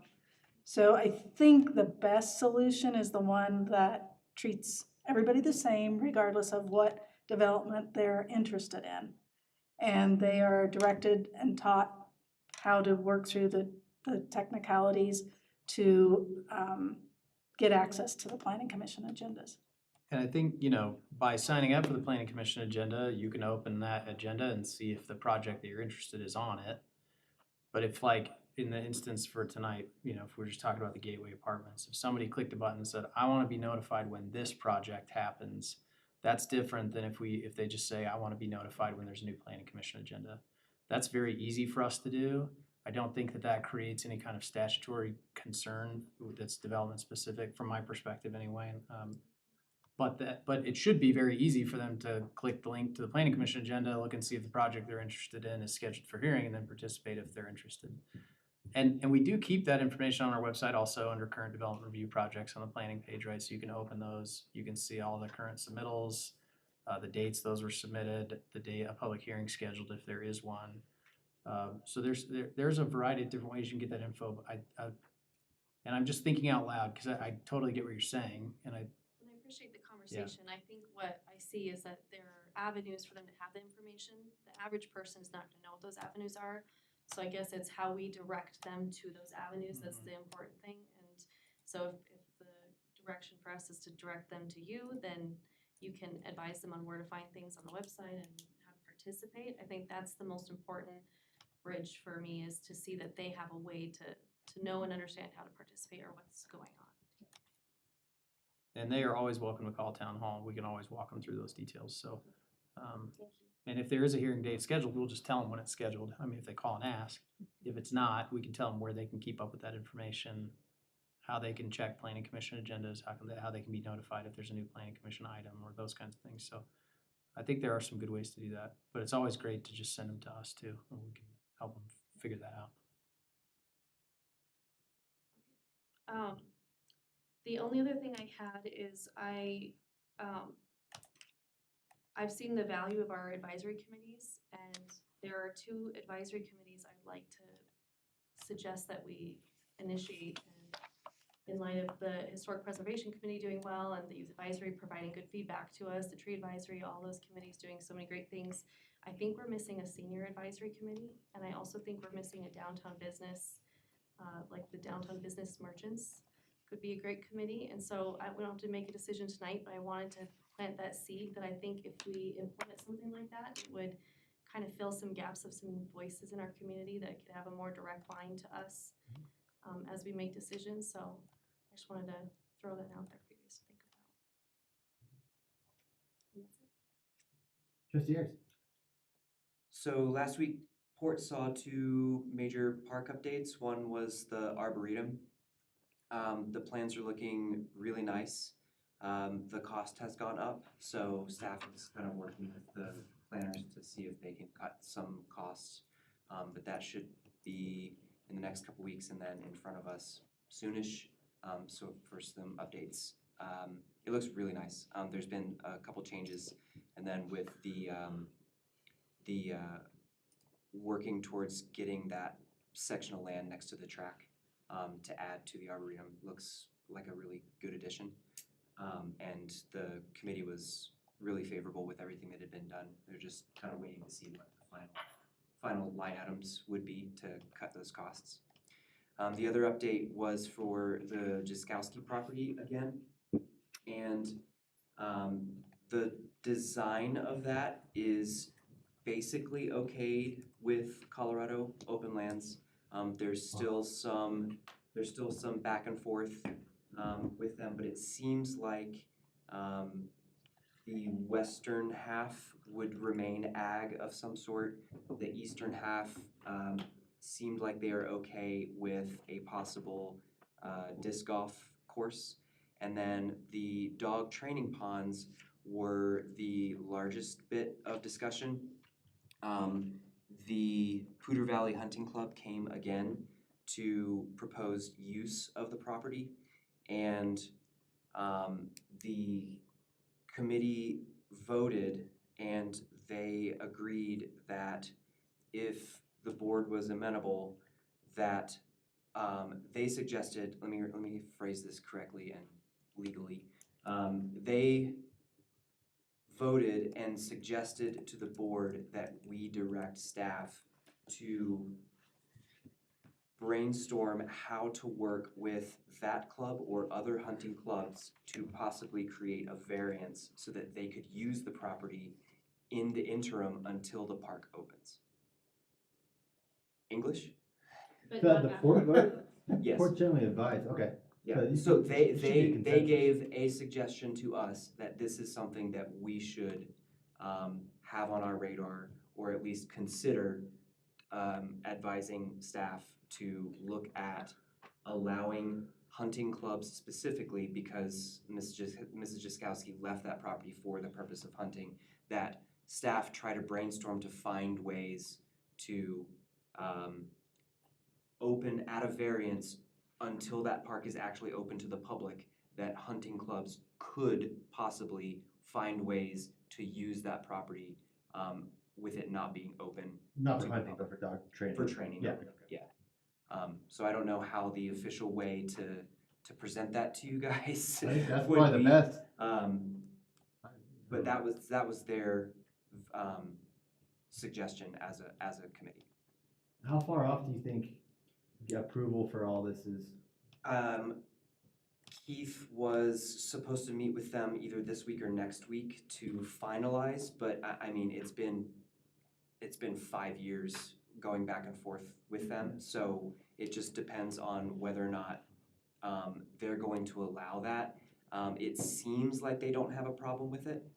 And one of the suggestions from the committee, but as well as the hunt club that was here, was to possibly have or suggest to Open Lands that there be some sort of pilot program so that Open Lands could actually look at what kind of use the dog training would carry out on the property and what kind of damage or not would be done to those wetland areas, which seem to be the kind of throughout the entire process, it's the danger to those wetland areas that has been the hang up for Open Lands.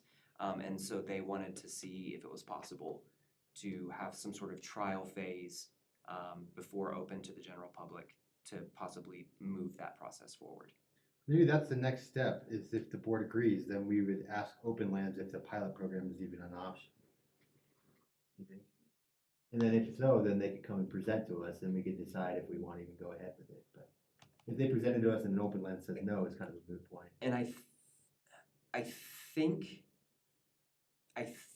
think the result of, if I remember correctly, the result of the meeting was that, Keith has been talking with Open Lands for I don't know how long now, right? But it's just sort of, is this available? Well, I don't know how much damage is going to be done. Yeah, but is it? But it's not open to the public, so we can't know.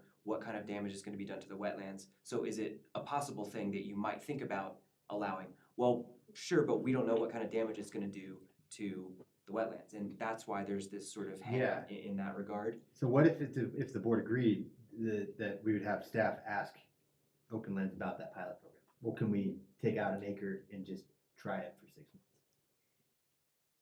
Would that work for you? Sure, however, and Administrator Kirk, correct me if I'm wrong, the problem that Keith was having that from staff's point of view is if you allow someone to use the property and it's not open to the public, that causes access problems with other parks around town or with future developments around town for, once again, the issue of precedent. What if we called it a private event, charge you $400? We can't.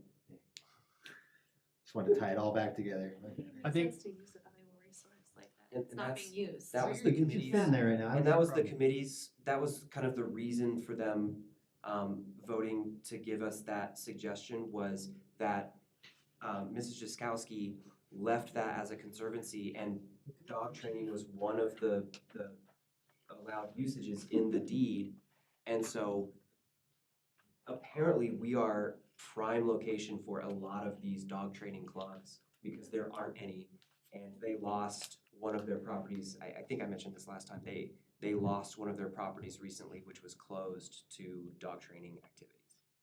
Yeah, I see it. And I see maybe what staff's saying about this is a very particular thing. Like we do it with Old Town Hall. We rent out space, but I think staff's argument would be anyone can have an opportunity to rent that out. Well, I think we'd need to have a process where anybody could rent it out. Two, I don't know that we can rent it out under the conservation easement. Yeah, we can't rent it out. It would be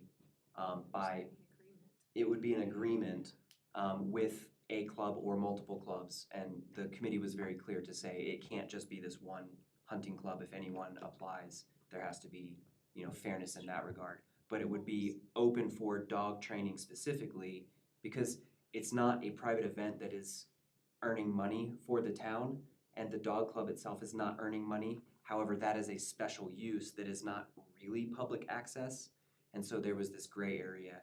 Could it be like a non-standard lease agreement that just comes before us?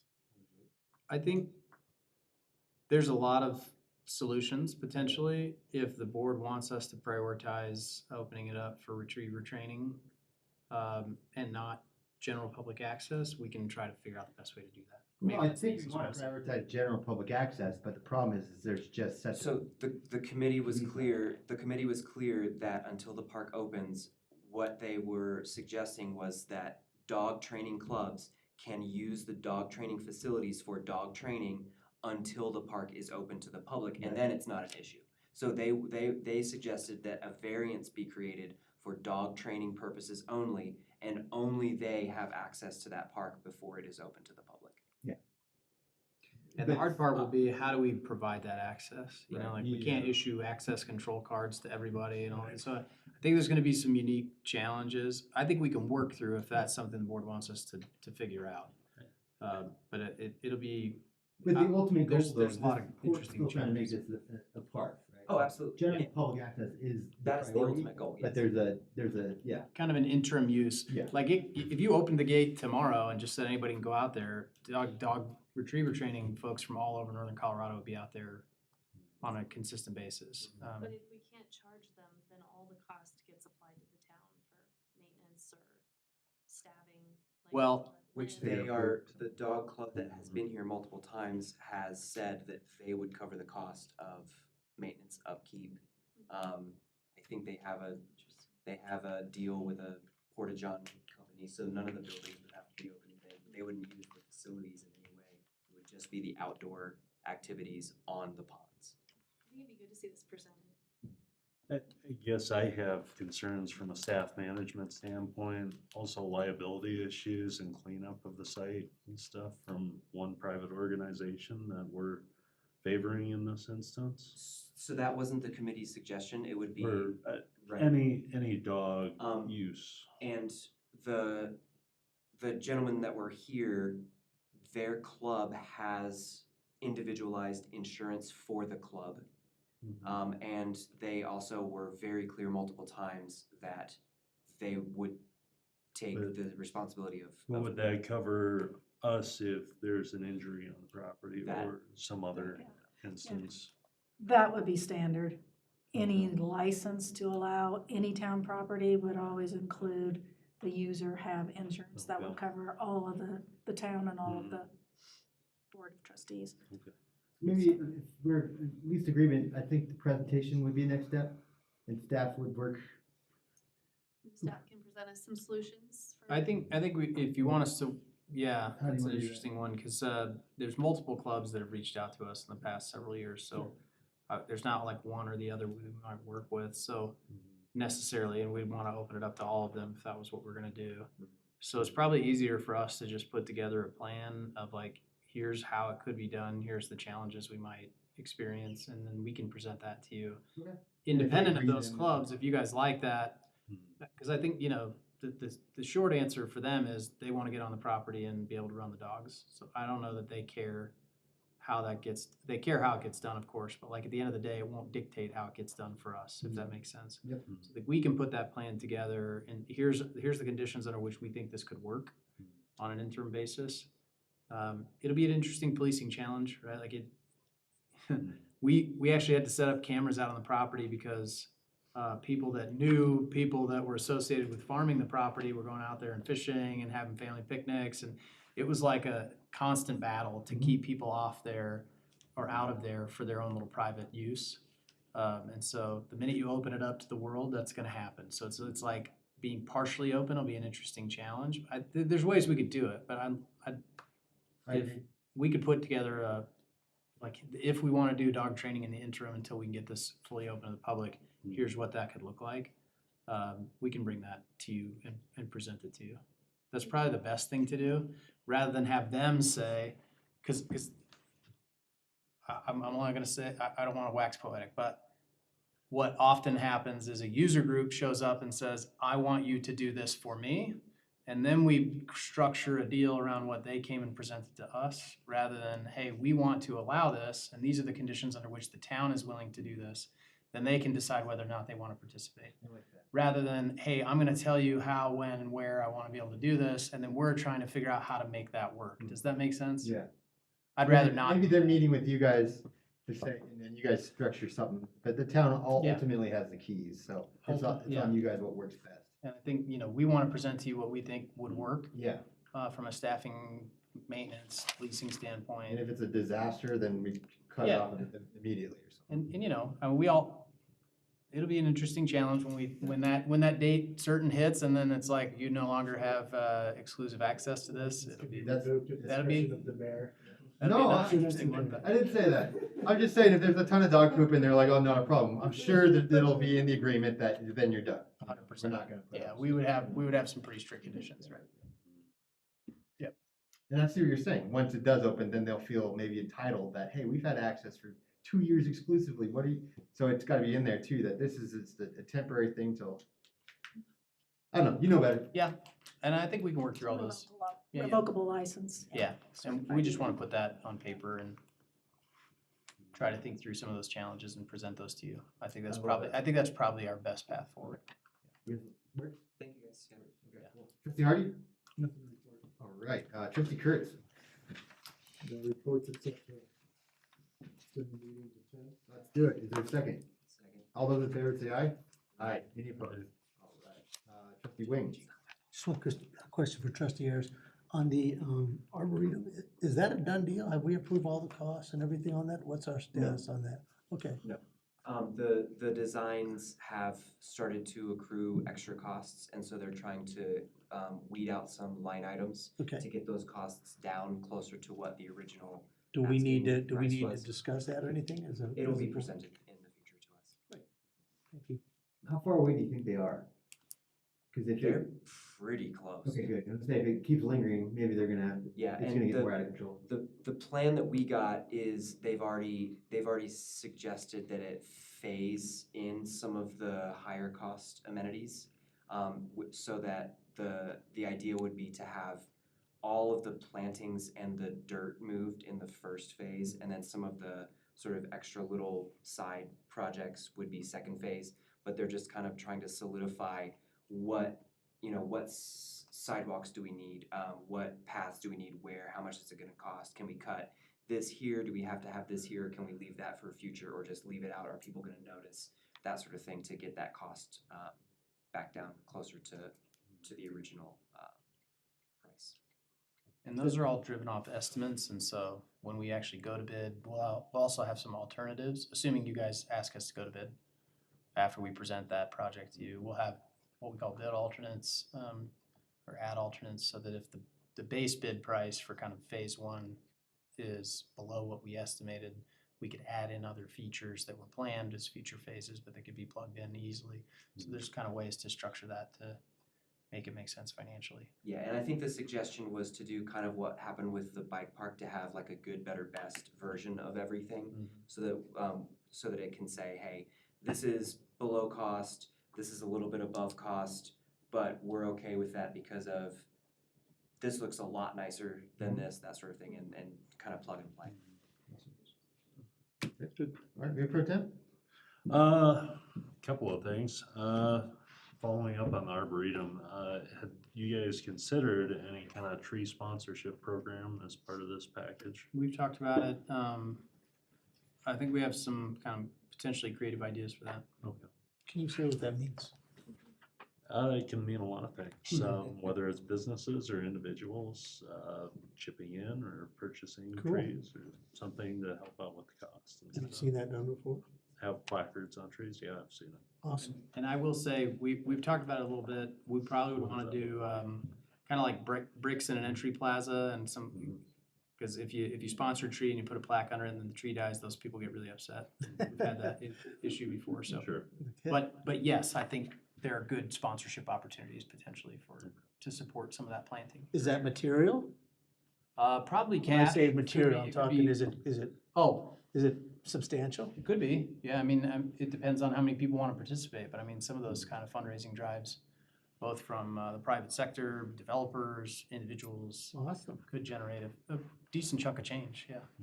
And because it's a conservation, we're not limited to people sponsoring something like that? No, we wouldn't be.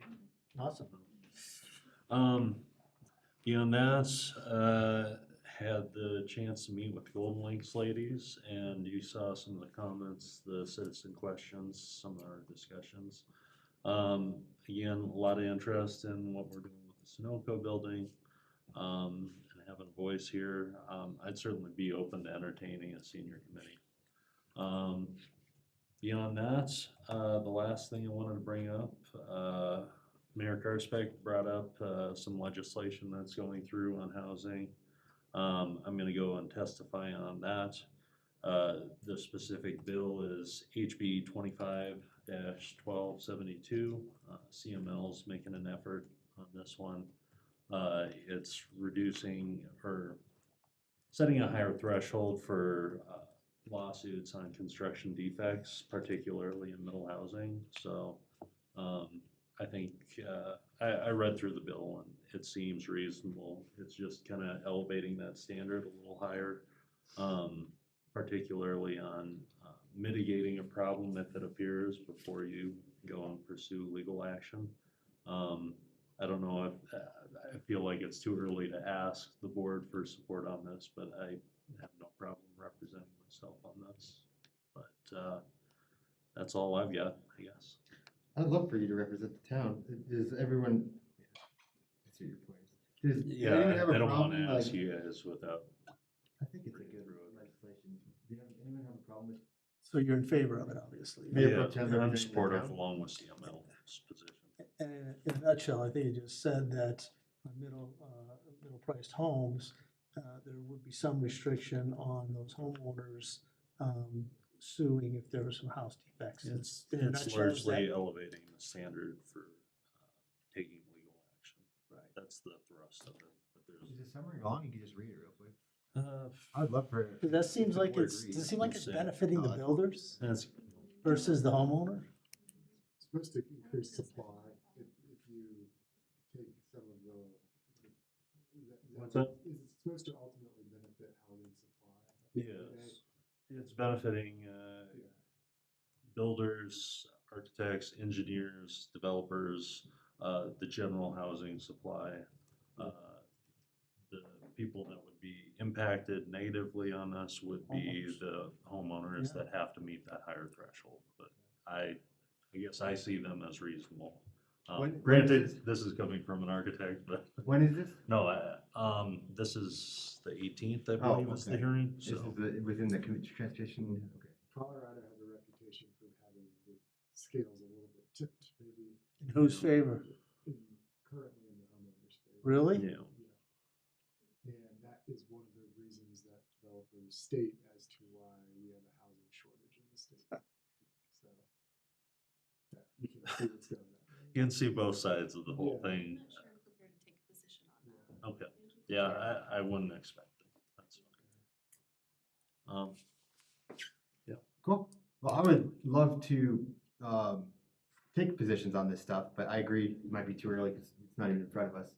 So if Sean represents himself, but I would love to get this and some others that CML is recommending on an agenda that we could vote on. And if we're in favor, then we send out a resolution.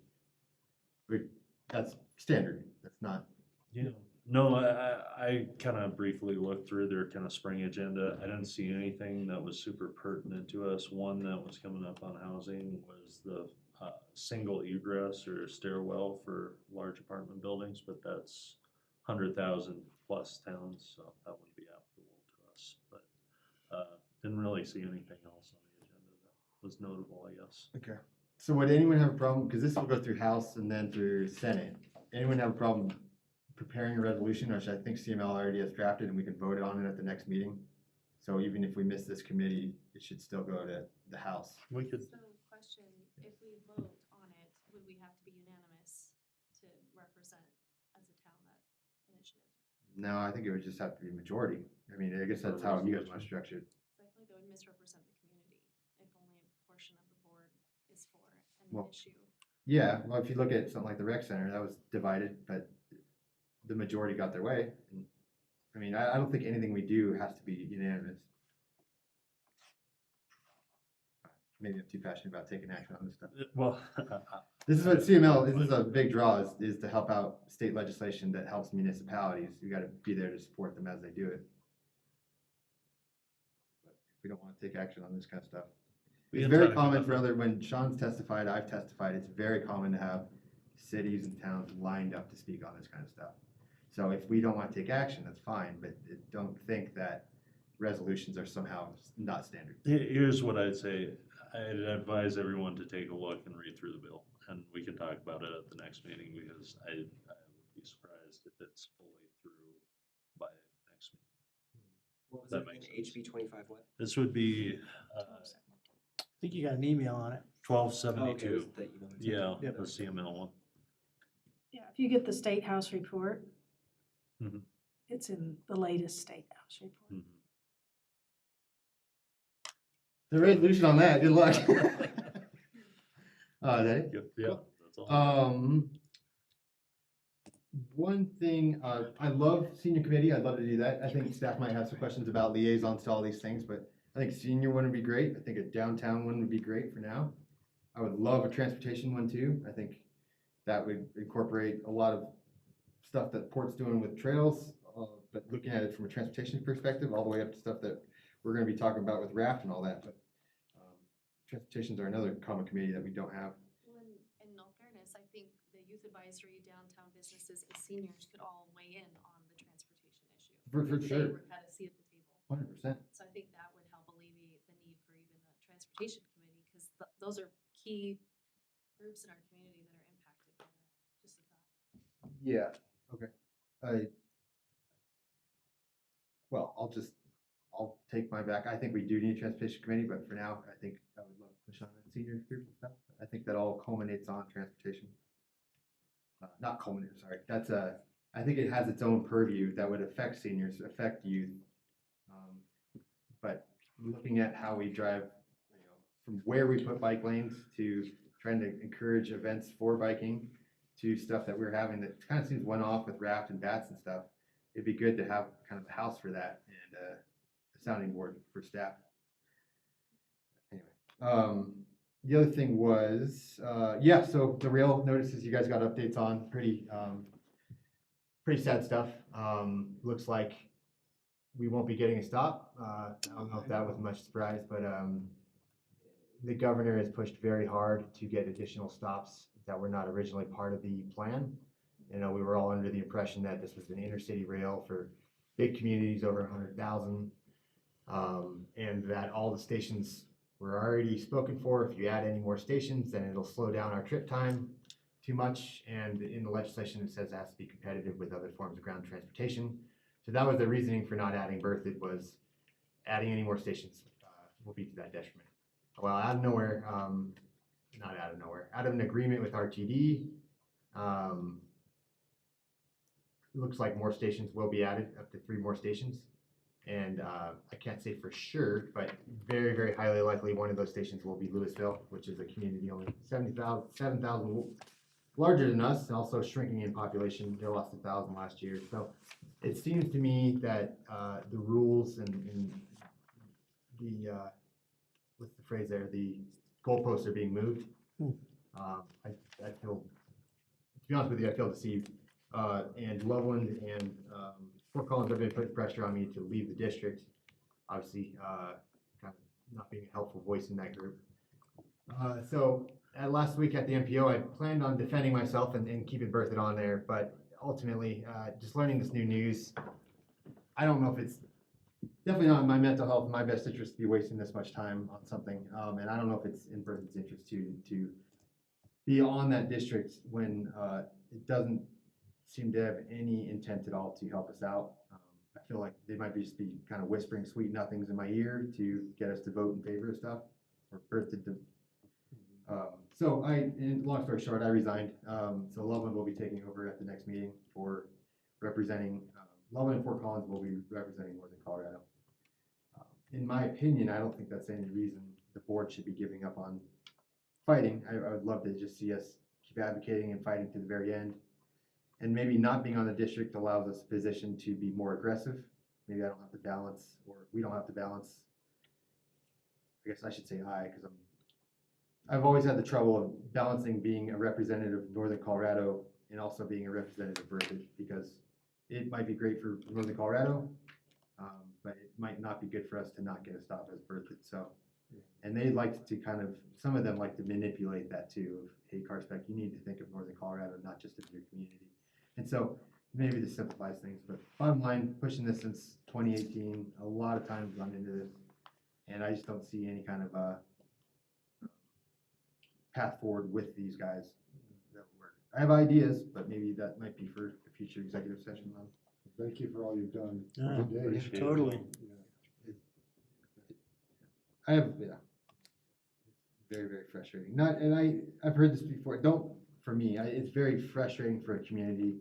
And I think if we look forward 50 years, it's very frustrating that the district can't see what they lose. And they have the ability to shape a whole community.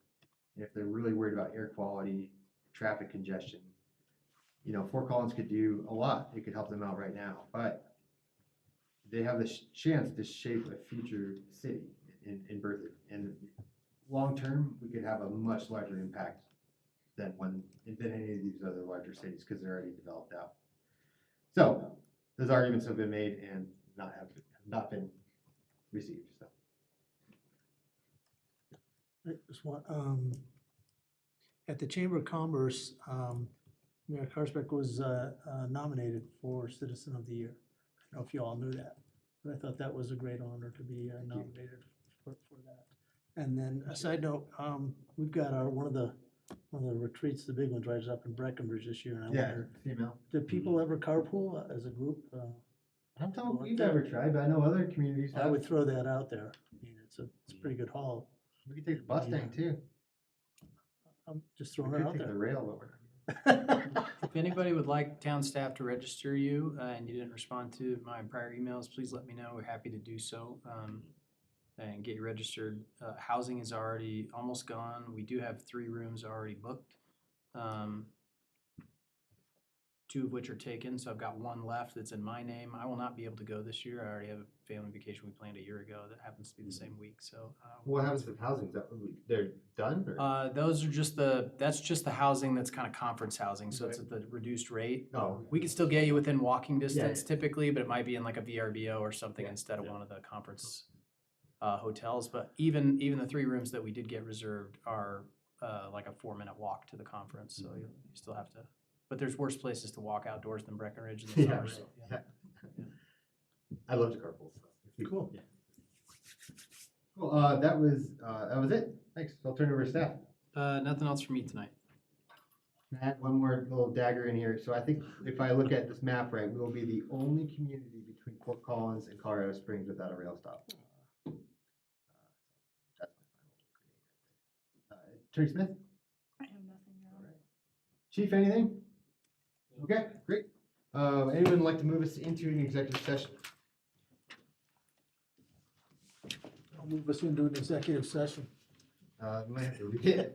I'll read it real quick. You need to just say so moved. Pursuant to CRS 24-6-4024EI to determine positions relative to matters that may be subject to negotiations, developing a strategy for negotiations and instructing negotiators.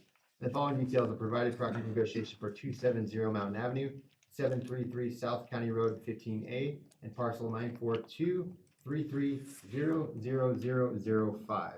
Exactly. So moved by, So moved. Trustee Wing has moved on this. Is there a second? Trustee Kurtz is seconded. Clerk, can we have a roll call vote? Mayor Pro Tem Murphy, Yes. Trustee Kurtz, Yes. Trustee Albrecht, Yes. Trustee Wing, Yes. Trustee Ayers, Yes. Trustee Hardy, Yes. Mayor Karsback. Yes. Okay. Thank you, everyone. And we'll adjourn from executive session. We can take a 5-minute break in the meantime. Quick question.